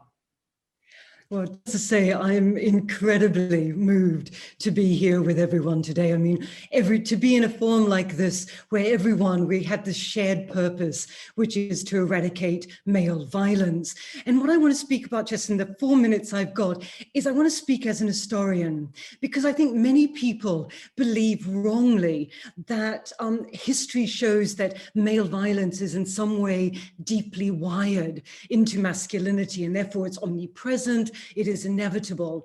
And one of the reasons why I became an historian is because actually it's exactly the opposite. I think that what my history tries to do is to show that aggression is not innate to masculine identity, and that there are competing forms of masculinity, not all of which, in fact, a minority of which, valorize aggression. I think my interest is that historical analyses point to the fact that male violence varies over historical time, over geographical place. It is obviously higher in some institutional contexts, and we all know what they are. It's higher in police cultures, in the military, fraternities, prisons, and all male institutions. Of course, male aggression is also extremely high in times of war, but what's interesting is that even in wartime, sexual violence is not present in all military conflicts. It's low, for example, in those armed groups that possess a strong sense of ideological values and internal discipline. And some of my work in the past, at least, has looked at British and American forces, First World War, Second World War, Korea and Vietnam. And what's really interesting there is that we see that some units act more violently towards women than others. So in other words, what this suggests is that even in military contexts, men can choose how they treat girls and women. Male violence thrives in situations of structural inequality. So in regions and in places, periods of history where there is fairly equal distribution of power between the different genders, levels of violence tend to be significantly lower. I think there is a good message, a positive message here, and that is that history also shows that change can happen, especially when girls and women and our allies, boys, men, and all other genders, actually get together and say, well, you know what, enough really is enough. Cultures of violence, they were changed by the anti-slavery movement, civil rights activism, which pointed to the rights of slaves and minoritized communities over their own bodies. It was changed by first, second, third wave feminism, which made domestic violence and acquaintance rape unacceptable.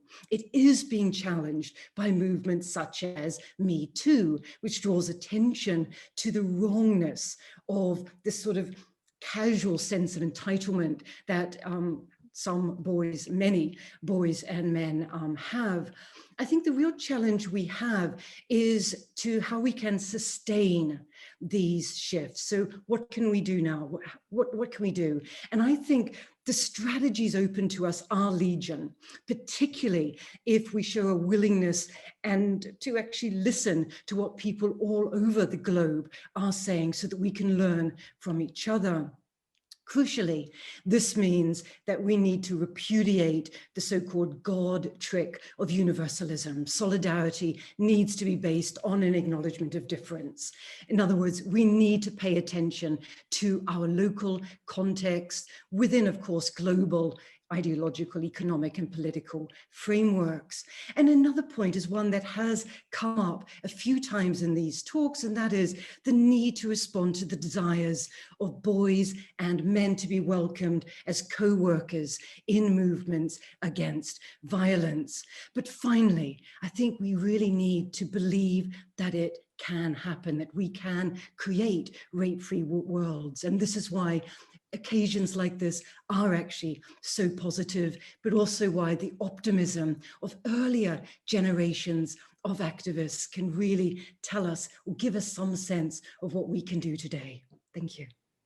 Thanks, Jo. And we're working with Jo on a festival called Shameless, which will happen in November, which is specifically a festival that celebrates resilience and change and knowledge and research, and also celebrates the range of stories that will be being told there around sexual harm and medical evidence.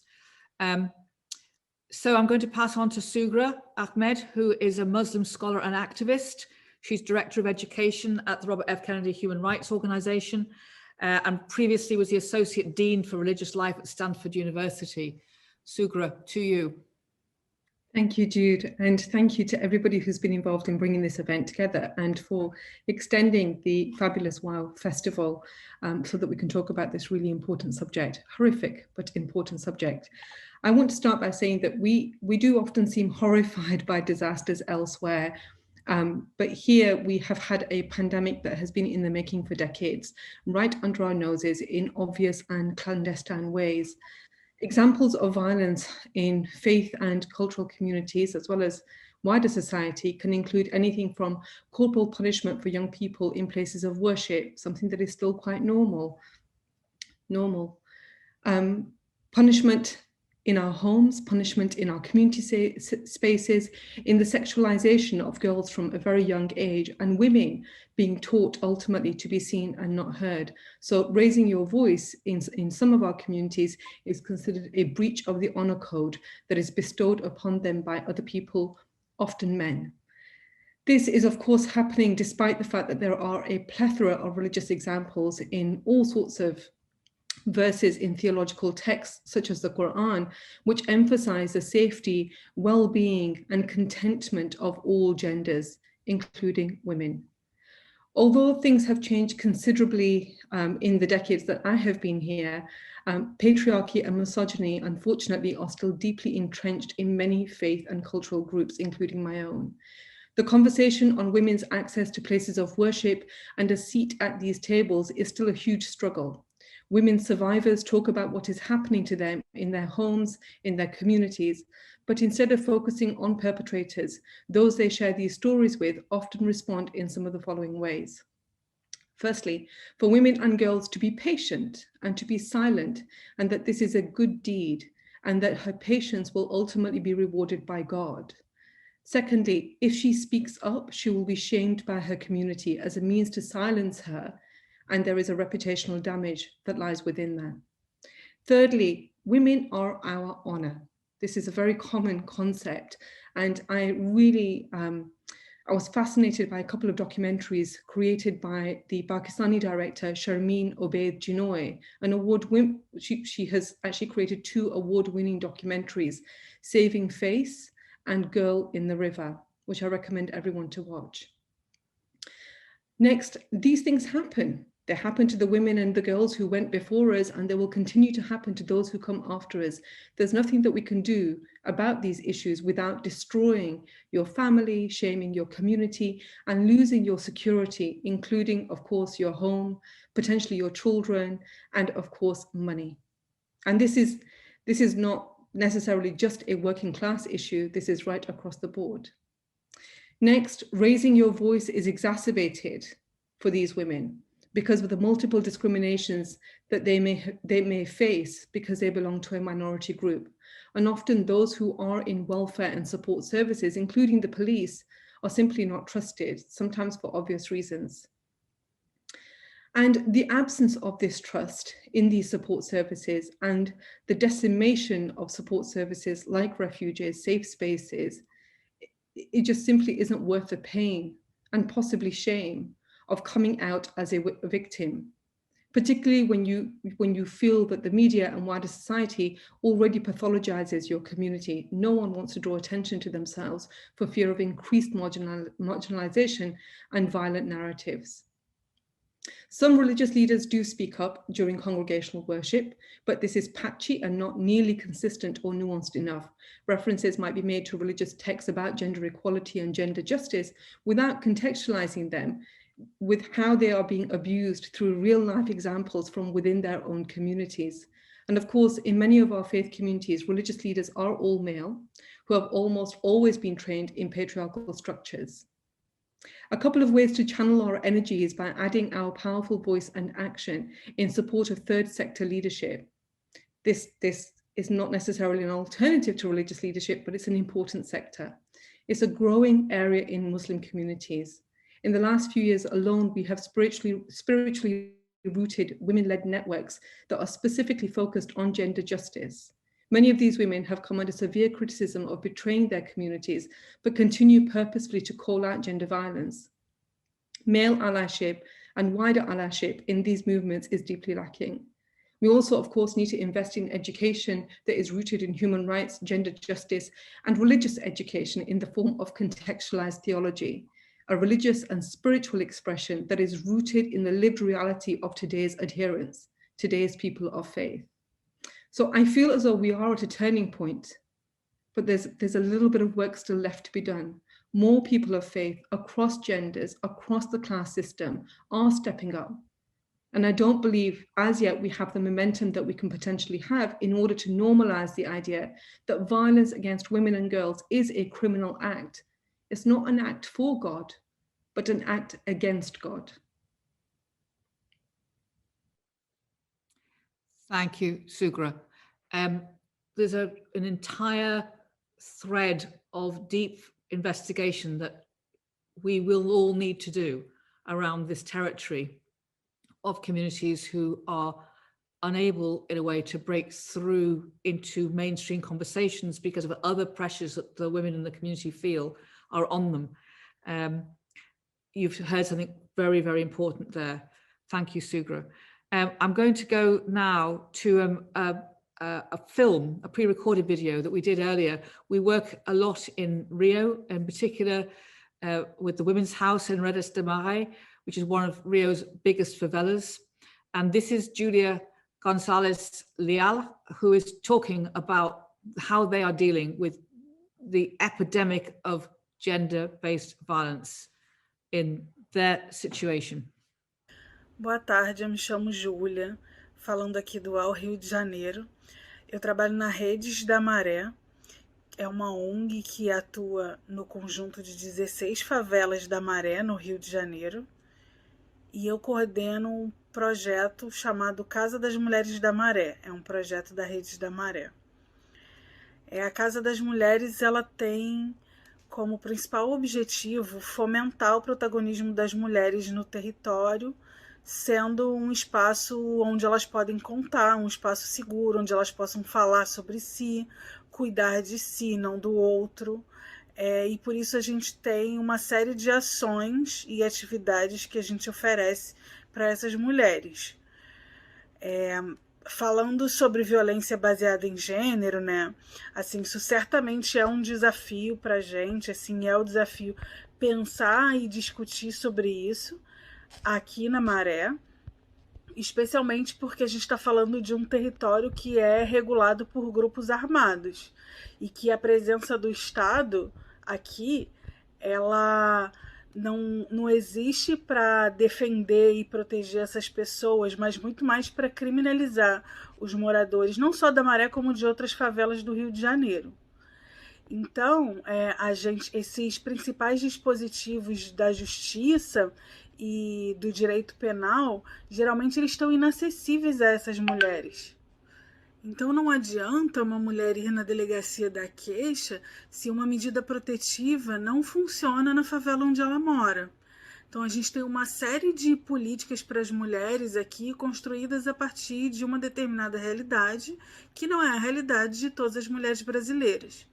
Então, na Casa das Mulheres da Maré, a gente aposta em um conjunto de ações que procure responder em toda a sua complexidade essas violências que são apresentadas para a gente. Então, a gente oferece fortalecimento psíquico com atendimento psicológico, atendimento sociojurídico para facilitar o acesso à justiça, cursos profissionalizantes que buscam a geração de renda dessas mulheres, fortalecimento de laços familiares, tem turmas de alfabetização para mulheres adultas. As aulas que a gente oferece são todas oferecidas também com aulas de gênero, onde se discute gênero, sexualidade, raça, território. E a gente percebe, em especial, a potência que existe nessa experiência coletiva das mulheres estarem juntas ali, falando sobre si e ouvindo outras experiências também. Isso a gente consegue apurar que é muito transformador. Por exemplo, durante a pandemia do coronavírus, a gente teve um aumento de casos de violência doméstica e construiu um espaço chamado Rede de Apoio às Mulheres da Maré, que é um espaço construído por diversas instituições que atuam diretamente no território da Maré e conhecem o território da Maré para buscar medidas de enfrentamento que sejam efetivas e funcionem para essas mulheres, a partir da realidade concreta.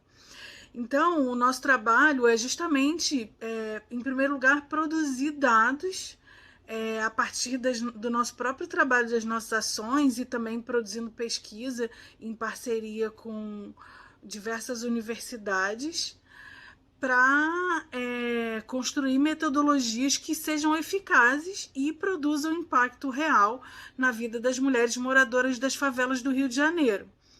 E aí, então, finalmente buscar incidência na construção de políticas públicas, porque nada disso tem garantia de efeito a longo prazo se a gente não conseguir incidir em políticas para mulheres.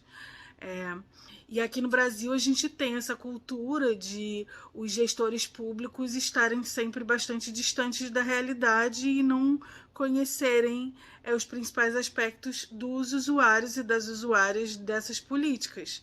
Então, é exatamente essa lógica que acaba produzindo o despreparo da rede pública para receber mulheres em situação de violência.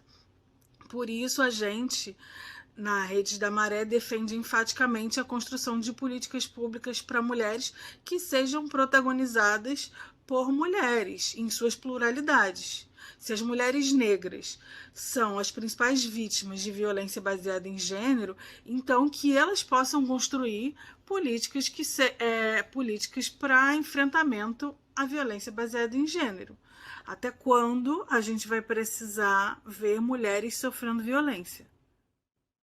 Thank you. That's one of the really important things to understand is the level of detail that activists are using when they're thinking about allowing women to find their agency and their strengths and giving them the right to have the voice at top level in terms of determining what change should look like. There are some extraordinary projects right around the world. Another example would be the project that Dennis Mukwege and Eve Ensler, now called V, created in the Congo, a city of joy.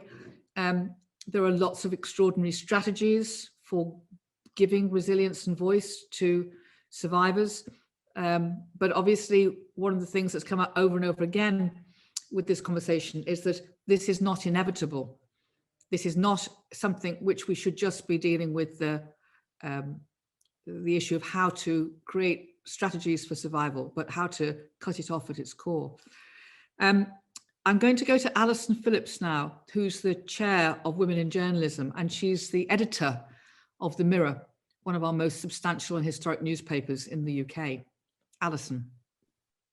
Thanks, Jude, and thank you very much to everybody this evening. I mean, I found it absolutely fascinating listening to the other speakers and hugely informative. And I think, as I'm about to say, really, as the chair of Women in Journalism, I think listening is really what the media needs to do on this issue, particularly at the moment. So this issue we're calling the other pandemic, which really made me think. During coronavirus, I think the global media has, by and large, done what its readers, viewers, listeners expect it to do. We've given a voice to the many victims of COVID, and we've celebrated their lives. And we've investigated the killer in our midst. You know, where did it come from? Who did it strike? But of course, the global news coverage didn't just end there. Of course, we never considered the 2.7 million deaths around the world as tragic but isolated cases. We dug deeper, we looked wider, data was gathered and analysed, and we held those in power to account for their policy actions in the face of the virus. And we investigated the terrible inequalities of which this disease has taken advantage. And scientific work aimed at eradicating this killer and knowing it could be eradicated was chronicled in huge detail. So why has the news industry not treated the pandemic of violence against women in the same way? Why have and why do acts of violence against women still frequently been treated as tragic yet isolated incidents? Across the board, when it gets to the digging the deeper, the looking more broadly, has enough been done there? And I fear, you know, the answer is no. Reporting of violence against women varies enormously. In my 30 years working as a journalist, there's much to take heart from. There has been much progress.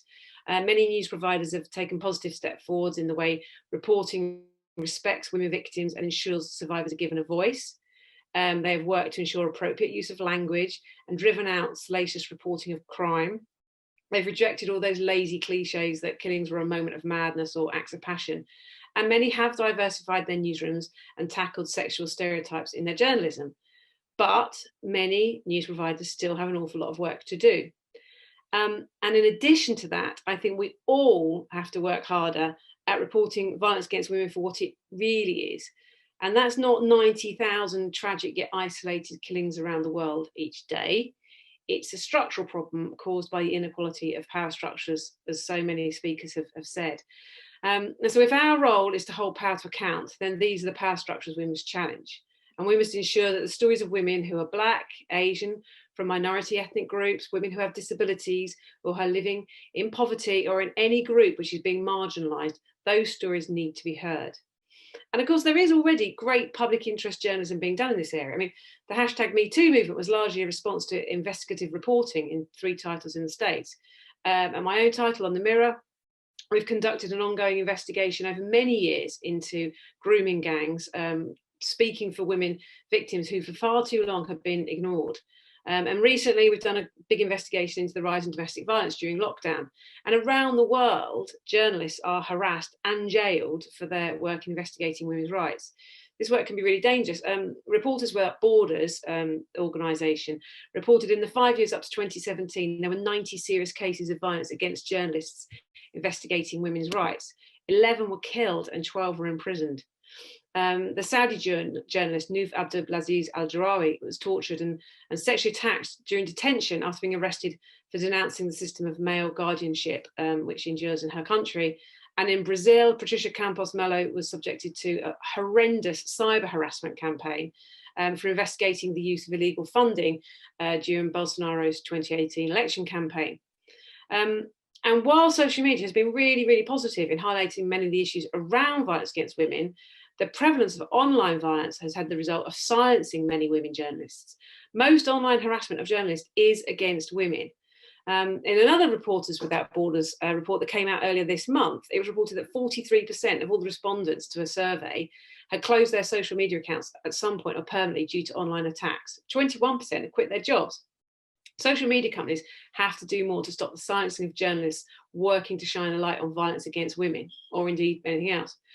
And journalists who want to do their journalism properly have to commit to going beyond just the responsible reporting of individual cases to ensuring that this pandemic is reported in the same way as COVID, digging into the stats which show the structural nature of the problem, holding governments to account for public policy and legislation which fails to tackle it, exposing failures in the criminal justice system, and showing all our readers, male and female, the reality of the violence that women are facing.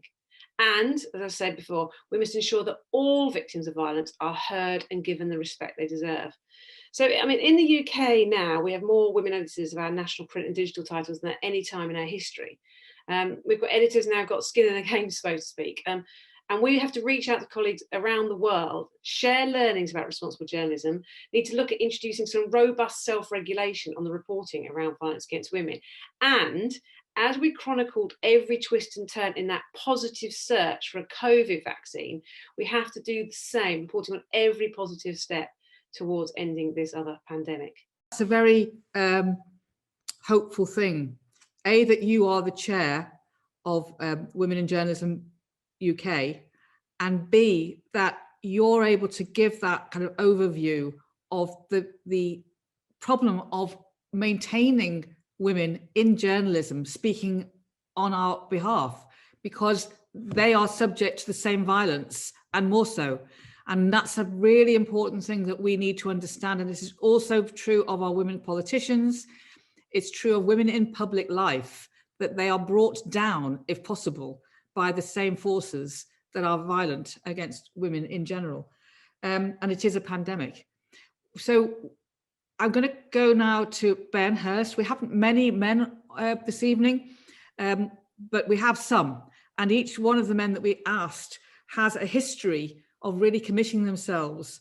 Ben Hurst is head of facilitation at Beyond Equality, which began at schools and university projects, uses conversations for young men and boys to give them the chance to think about the kind of person they would like to be. And it has a TED talk called Boys Won't Be Boys, Boys Will Be What We Teach Them to Be. Ben, over to you. Thank you so much, Jude. And thank you to everybody else. Everybody's saying it, but thank you to everybody else. It's such a privilege to be here with so many people who are all doing the same type of work on the same type of issues. So Beyond Equality is a charity that has been working with men and boys of all ages towards gender equality, inclusive communities, and healthier relationships. Over the past 8 years, we've facilitated training that engages men who don't normally take part in these conversations about gender equality, masculinity, power, and privilege. We know that the threat towards women, girls, and marginalized genders can only be eliminated when men take responsibility and play their part. So this call to action amongst boys and men must remain a priority, as it will take long-term society-wide action to change, including education in schools and communities, funding support services, and substantial government initiatives to support women and marginalized genders. Our contribution to this movement is education. We have learned through many years of trial and error how to hold space for people to learn, to reflect, to enable themselves to make change. These opportunities for deep reflection and change are rare in the world that many of us navigate on a daily basis. They aren't often facilitated with our friends or with our family members or our colleagues. And as an organization, we are committed to providing these spaces for men and boys to reflect and to explore. Over the past several days, we have been absolutely swamped with media requests for a silver bullet to the issue of male violence against women. Our social media following has doubled, and we've received messages of support and messages of despair from hundreds and hundreds of people. We've had over 150 men sign up to our community allyship training, which previously only had 14 spaces available. We're seeing an opportunity for exponential growth, but we also see the risks that accompany that. And one thing that we are sure of is that this moment cannot be a flash in the pan. We have seen up close the issues that men and boys face. We recognize the stress and the pressures that they experience living under a system that has such narrow and negative ideas of what it means to be a man, and we've heard them speak out and seen them support each other to do better. These are not easy conversations to have, nor easy changes to make, but they are essential. So we are focusing our area on 3 priority areas. The first one is training male allies using our adapted community allies program.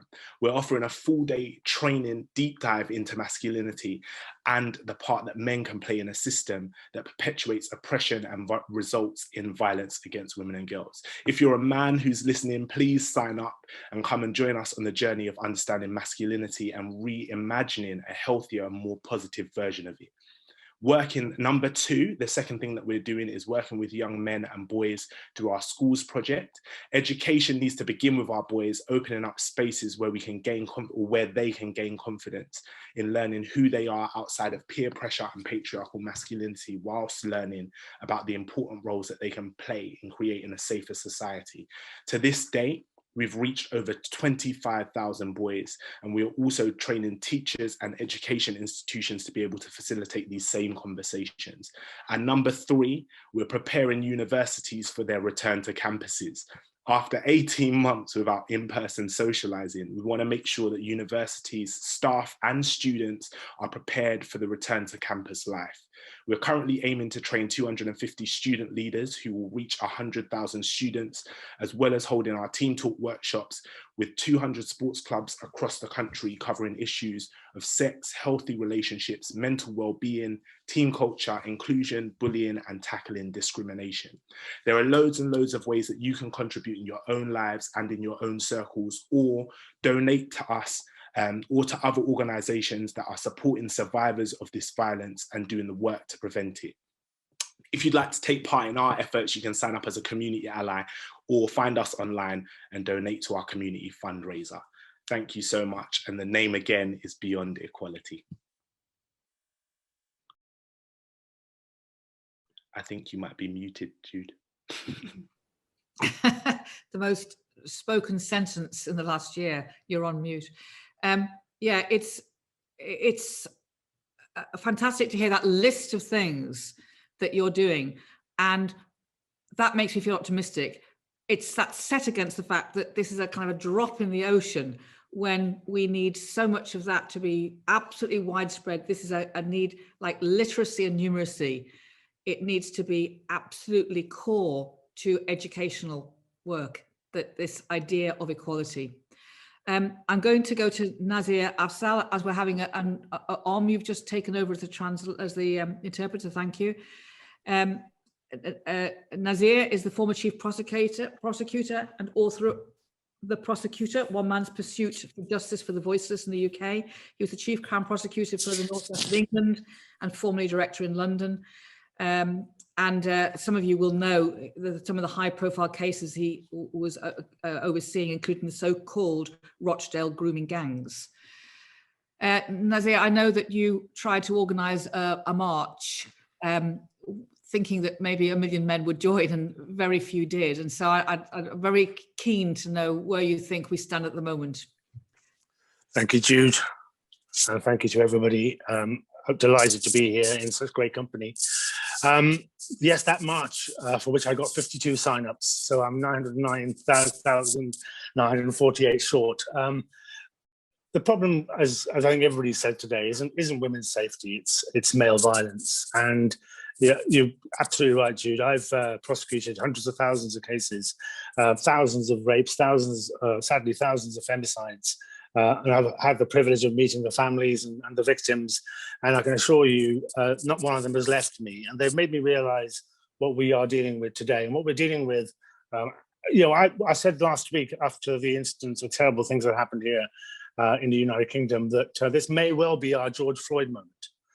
That perhaps, unless we take advantage of the momentum that we have given, and I can assure you, by the way, the government are really keen to move the news cycle on. They're very keen to move on to something else. And the idea of extra lighting, which is what they've offered us, will be what they want to offer us. But we know for a fact that you cannot change culture by law or by extra street lighting. What we need to do is look again at what the causes of all of this are. And of course, we know for a fact that it's all about misogyny. It's all about the hatred of women. It's the fact that women are meant to be inferior, apparently. Going right back to the Garden of Eden, the idea is that it's probably the oldest prejudice. It is the oldest prejudice of those of you who are Abrahamic religious people. The reality is that women are seen as some lesser being and men have to control them. Men cannot carry on without being able to control women and girls. That seems to be the be all and end all. And any attempt I make to stop that through consequences, yes, we put people in jail, but it doesn't stop what we're dealing with today. I'm glad you called it a pandemic. I always say this is the pandemic that will survive the pandemic we're currently going through. But it needs to be seen as the emergency that it is.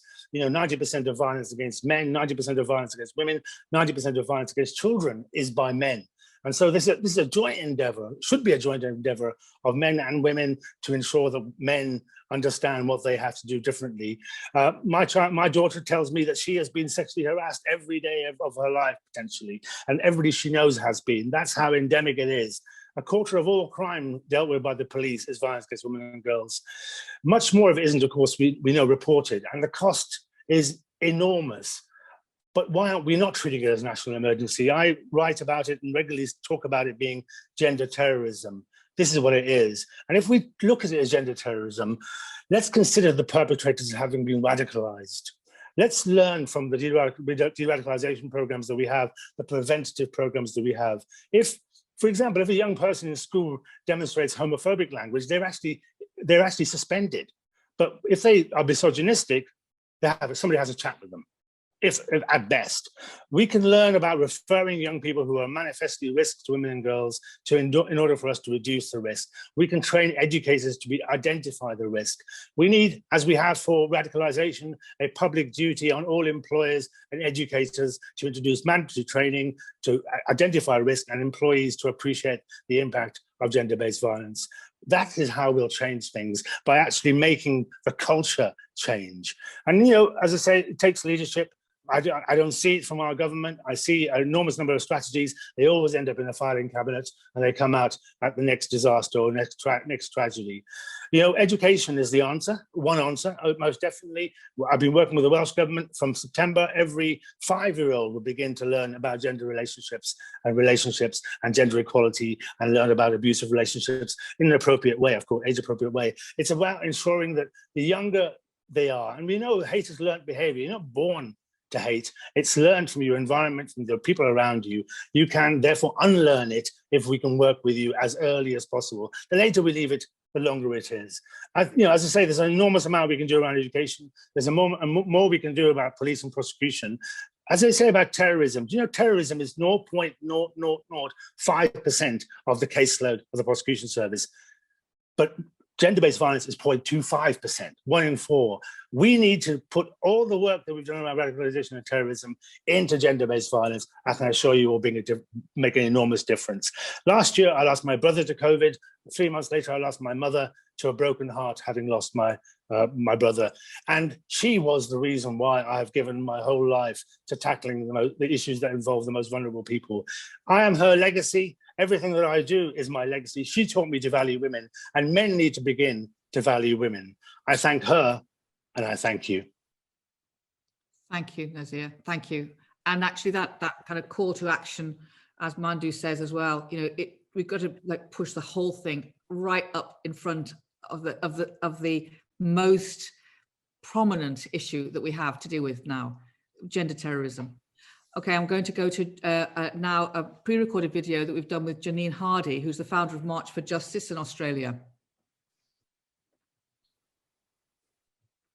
Hello, I'm Janine Hendry, and I founded March for Justice. On March 15, across 42 cities in Australia, 110,000 women and their supporters sought to march for justice against gendered violence in Australia.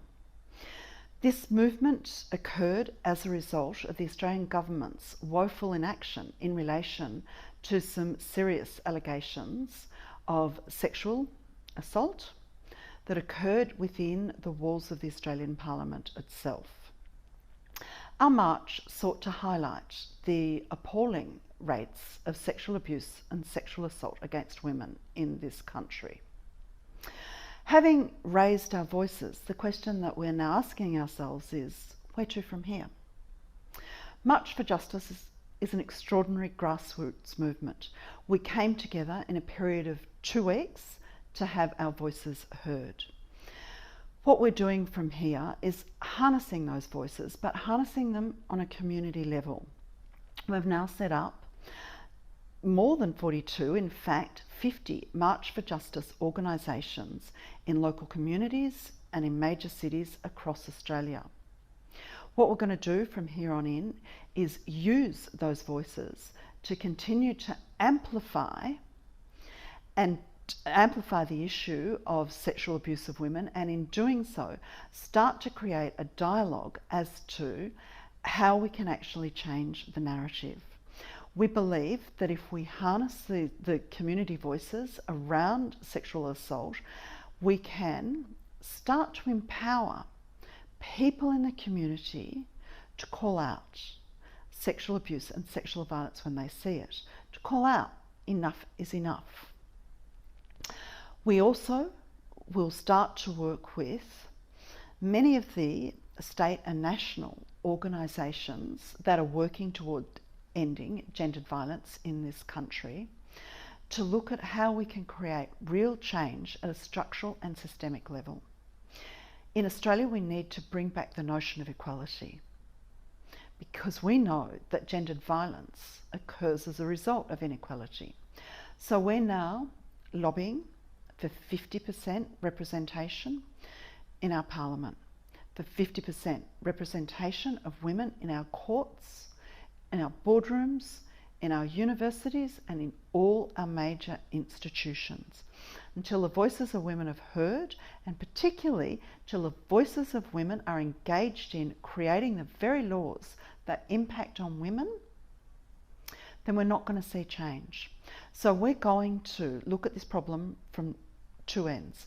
We're looking at creating structural reform within our lawmaking institutions and our business institutions, while harnessing the grassroots power in our communities to empower people to call out enough is enough.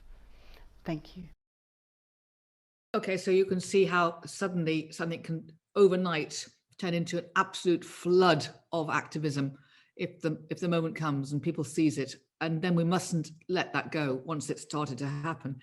I'm going to go to Mariana Katsravova now, who was the founder of Raw in War. You've heard from RADHYA in Yemen how war takes over everything to do with women's rights in sometimes the most desperate ways. And you've heard from Alison the impact that can have on journalism. Mariana, talk to us a little bit about the work that you've been doing with Raw. Thank you, Jude. I really feel privileged to be here tonight. What a powerhouse we all are. I come from a region in the world where still being called a feminist is an insult. As we heard from Ezra earlier from Turkey, last night the president of Turkey withdrew their support for the European Convention combating violence against women and domestic violence.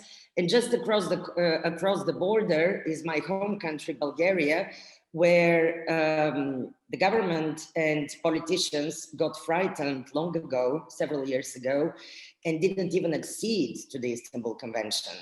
They left us, women's rights activists, really vulnerable to death threats, to physical attacks by lunatics, by trolls.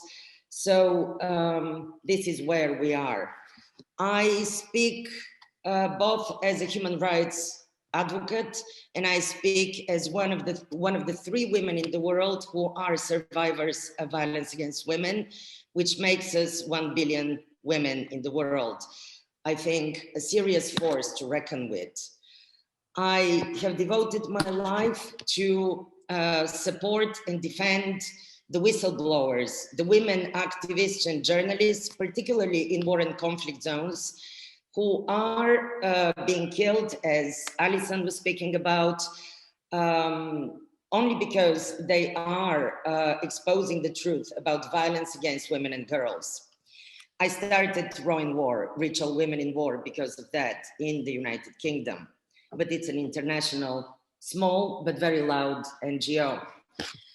I was looking at our winners. I started the Anna Politkovskaya Award together with Raw in War after my dear friend Anna Politkovskaya, the Russian journalist, was killed in Moscow in 2006 to silence her for exposing the war crimes in Chechnya. And I was looking at our winners, and out of 17 women who received the Anna Politkovskaya Award, the latest is RADHYA from Yemen. 4 of these women were killed in the wars in Chechnya, in Syria, and in India. All of these women, all of these 17 and many more have been threatened, raped, imprisoned, terrorized for exposing violence against women and the war crimes against civilians in general in their war zones. At the moment, journalist Jeanette Bedoya Lima in Colombia, who was gang raped by 5 military men just to silence her for exposing the sexual violence against women in the 50-something, I don't know anymore, 55 years old armed conflict in Colombia. After 20 years of struggle for justice, her case has come up to the Inter-American Court.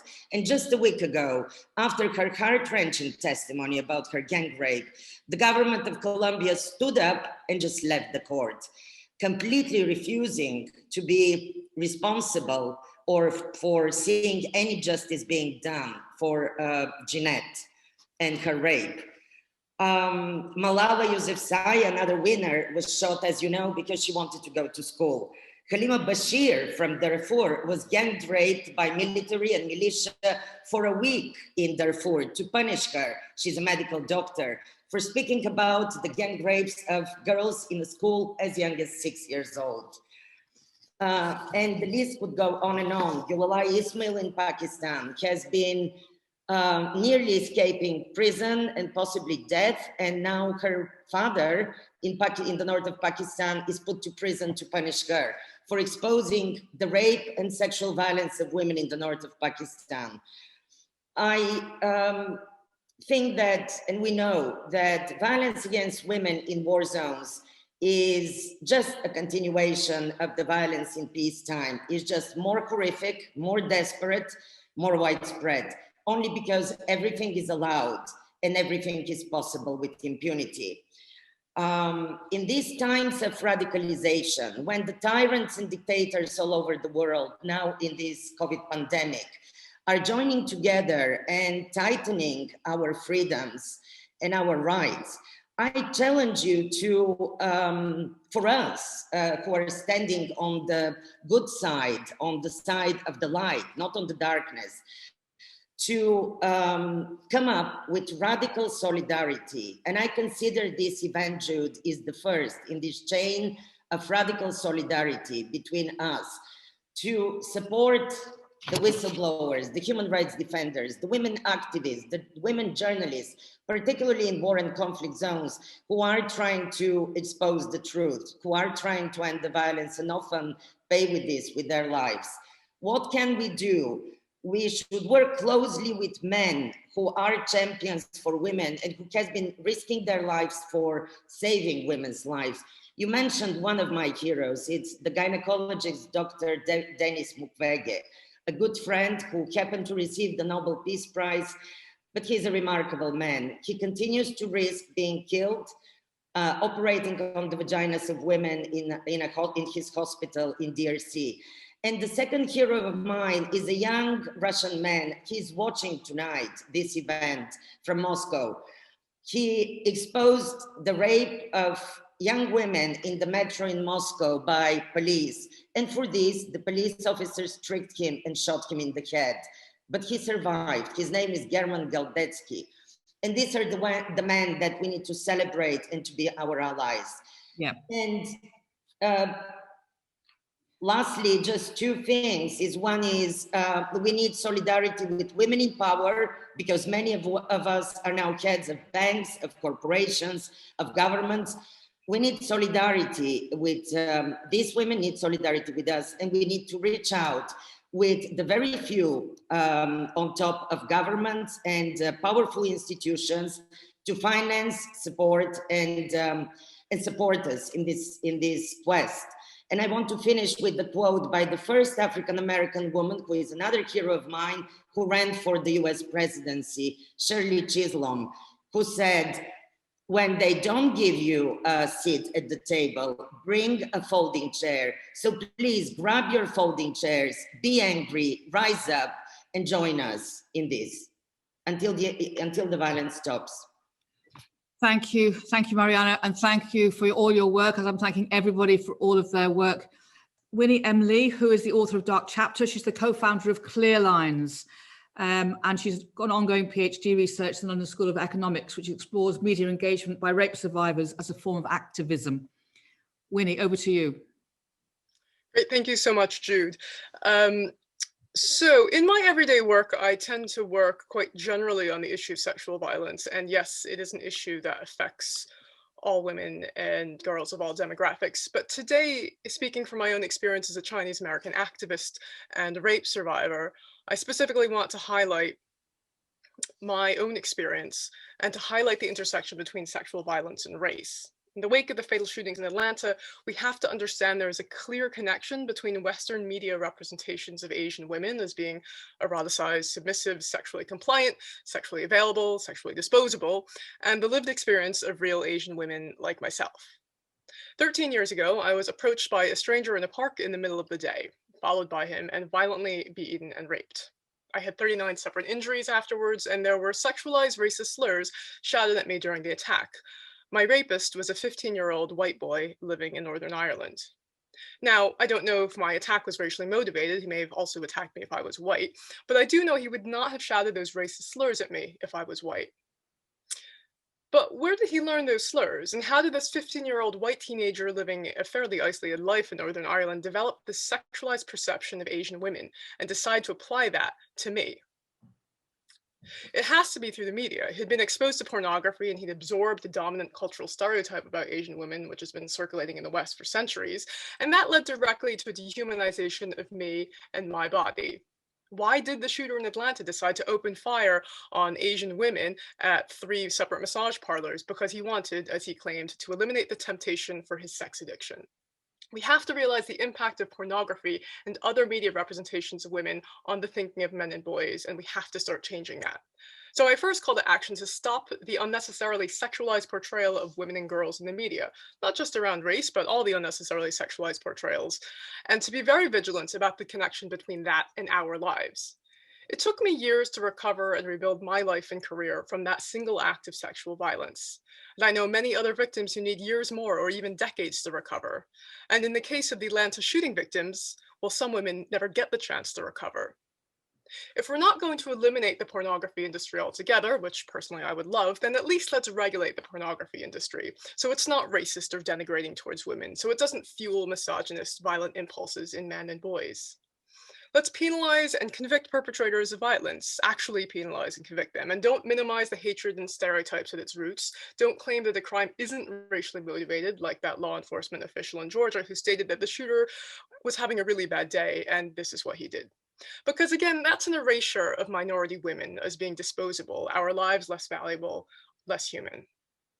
Instead of letting those media representations of women proliferate, let's read and play and watch and pay attention to the books, the films, the theater, the music, the TV shows, and other cultural forms created by women who have a lived experience of sexual assault, harassment, and misogyny. That's how we better understand the reality of male violence upon women, because our voices are the ones with the insight and the knowledge. That's one reason I wrote my novel Dark Chapter. That's one reason I founded my organization Clear Lines, because I wanted to celebrate the creativity and the narratives that are authored by victims and survivors. Which brings me to my final call to action: invite as diverse a range of women as possible, including Asian women and women of all races, to the table. At events and conversations like this one at WOW Global, invite us to share our experiences and our knowledge, to influence policy and decision-making, to speak out and encourage other women like us to speak out.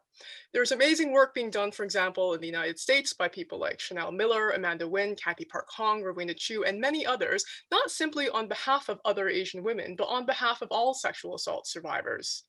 Asian women, newsflash, are not submissive, compliant, invisible, or disposable. We have voices that matter. We have experiences and skills that can benefit all of society.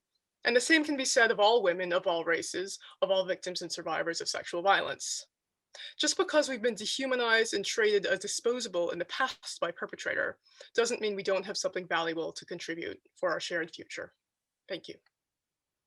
Thank you, Winnie. And I think that you do, having taken your experience and then turned it into something that has massive impact for other women. Our final speaker, and it's deliberate that she is at the end, is Baroness Helena Kennedy, QC, who's a human rights lawyer and crossbench peer in the House of Lords. She wrote a groundbreaking book, Eve Was Framed, which took both an objective and passionate, if you can do those things at the same time, look at criminal justice and how it works for women. Helena, you've been listening in for this marathon. Where do you think we stand? What's your views?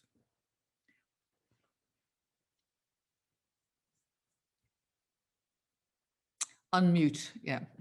Yeah. What an amazing evening. I mean, it's an evening here in the UK and in other places, it's a different time of day, but it has been really, really strong. And the stories and the passionate pleas for change, the ideas for how we can move forward have been really fantastic. The thing and it's wonderful, and I want to pay tribute here to the number of lawyers who've come on and spoken about their work. I mean, Harriet is doing WISTRICH at the Centre for Women's Justice, is doing incredible work, and with her team of people. And I have recently been helping me with providing all the research and backdrop in order to get some change for women who are charged with killing their abusive partners. I want to pay tribute also to Nazir, because he has done very important work again in pointing out the law's failures. What we have to remember, I now do work internationally, and you know, just in the last month or so, we've had 2 women judges murdered in Afghanistan.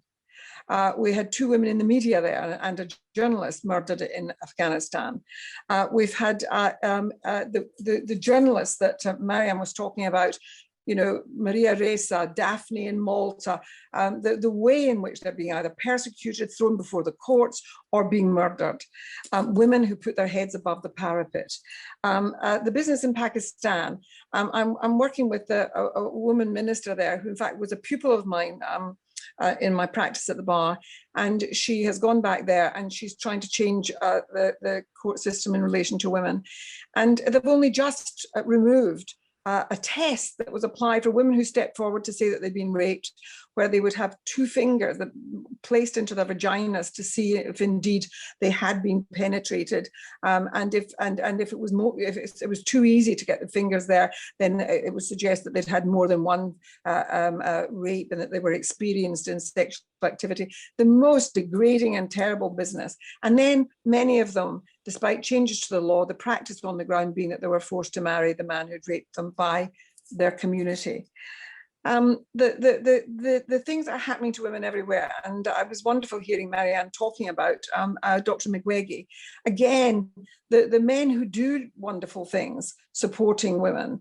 I mean, he has been the most incredible champion of women. And he said to me when I saw him before the pandemic, you know, I can try and heal the torn parts of women's bodies. There's a shortage. We haven't got psychologists and psychiatrists to help to deal with the damage that's done, the post-traumatic stress that the women suffer. He said, but do you know the biggest injury that they feel? The absence of justice, the hole that lives in their hearts because of never, ever feeling that they get justice for what has been done to them. And so I want to reiterate to everybody when we're talking about law, law is a male construct. And there isn't a place in the world that I know where the rules weren't made by the rulers and the rulers weren't men. And so it's not going to surprise us that law fails us when we try to secure law as the method for resolving some of these issues. And the failure of law it has to be addressed by us all. And it's why we need, as our Australian colleague said, it's why we have to keep talking about equality, about having women in every place, having women in these institutions, because look around you, look at where power is in society. And it's still, I mean, you know, it is still the men who get to make the key decisions in all those institutions, whether it's in religious institutions, whether it's in the law, whether it's in financial institutions. Look at who's running the big tech companies that are unregulated and which are at the moment doing very little, if anything at all, to stop the abuse of women and the misogyny that is directed at women around the world. So, I mean, I do think that we have got a way to go, but the fabulous thing about tonight is to hear the voices of women and to know, and supportive allies, men who are doing important things too, but also to know that in our communities everywhere, there are women who want to act in solidarity to make the change. I think that WOW is one of those instruments for change.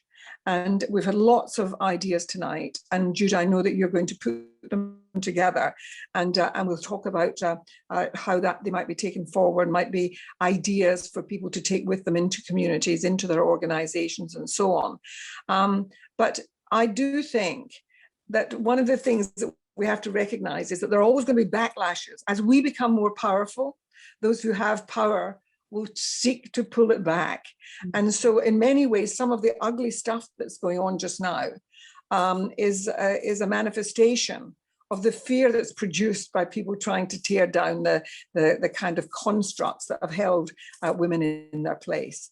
And we're saying no longer, it's enough. And so I really do feel that you've created something very powerful that we have to use for that movement of solidarity as we go forward. Thank you. Thank you, Helena. And I think it's a really clear thing to say, which is that formal justice was created by men, created by patriarchy, and intends to uphold patriarchy. And I think it's a clearly important thing as well to say that misogyny is at the very base of many interpretations of theology, many attitudes towards governance, and that we can't be naive and think that institutions haven't got a vested interest in upholding the methods of supremacy that they've established in the first place. And you know, the women who challenge this are shamed and hurt and ejected.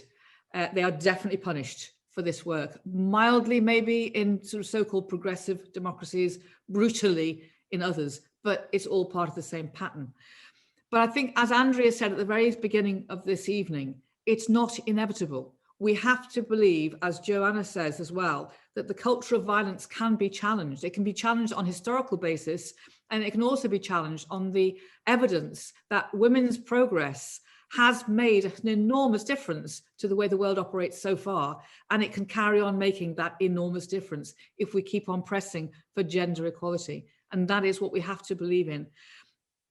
We deliberately chose this idea we wanted to say this is the other pandemic, because as figures and statistics prove, it is so extreme, violence against women statistically. And then we also have to say that not only is it a pandemic that is, you know, across all areas of girls' and women's lives, but it definitely has these tremendously ugly extra force fields intersectionally, and intersectionally meaning class and LGBTQ+, and disability and race in specificity terms, not just in general terms, but the detail of different ideas of racism and the hierarchy of racism and so on. It's a huge job, but the reason I say that we have reason, you know, we can be optimistic is because we're sharing a common language, we're saying we understand it together, we're calling it out together, and there are fantastic male allies willing to come to the table and mobilize more men.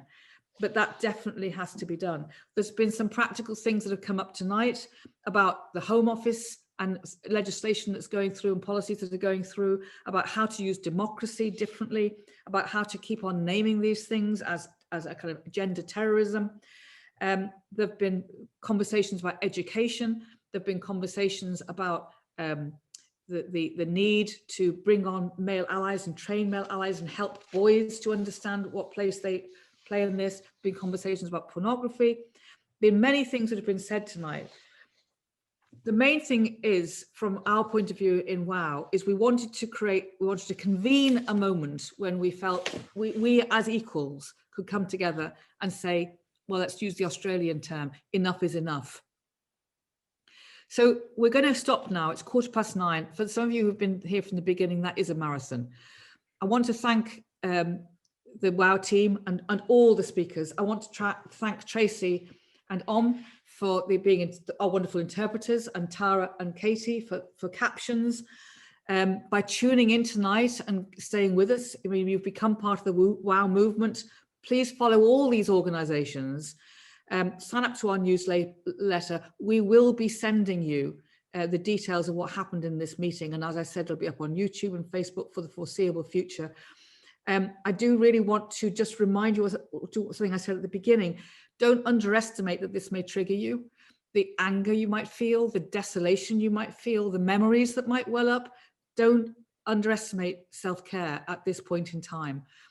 Email joe@thesamaritans.org or visit www.samaritans.org or call them for free on 116 123. Please include self-care in any reaction you have to this moment in time. But isn't it amazing that all of these people came together just like that to say, if we're going to discuss violence, male violence against women, male violence in general, we'll be there. Let's discuss it. It's a pandemic. And just as we've seen governments all over the world go, right, it's a pandemic, we must act.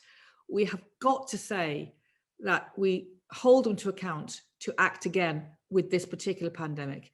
So you're all allowed to go away and have a cup of tea, but then you've got to get straight back into your activism state of mind. And from tomorrow onwards, we've got to keep this going.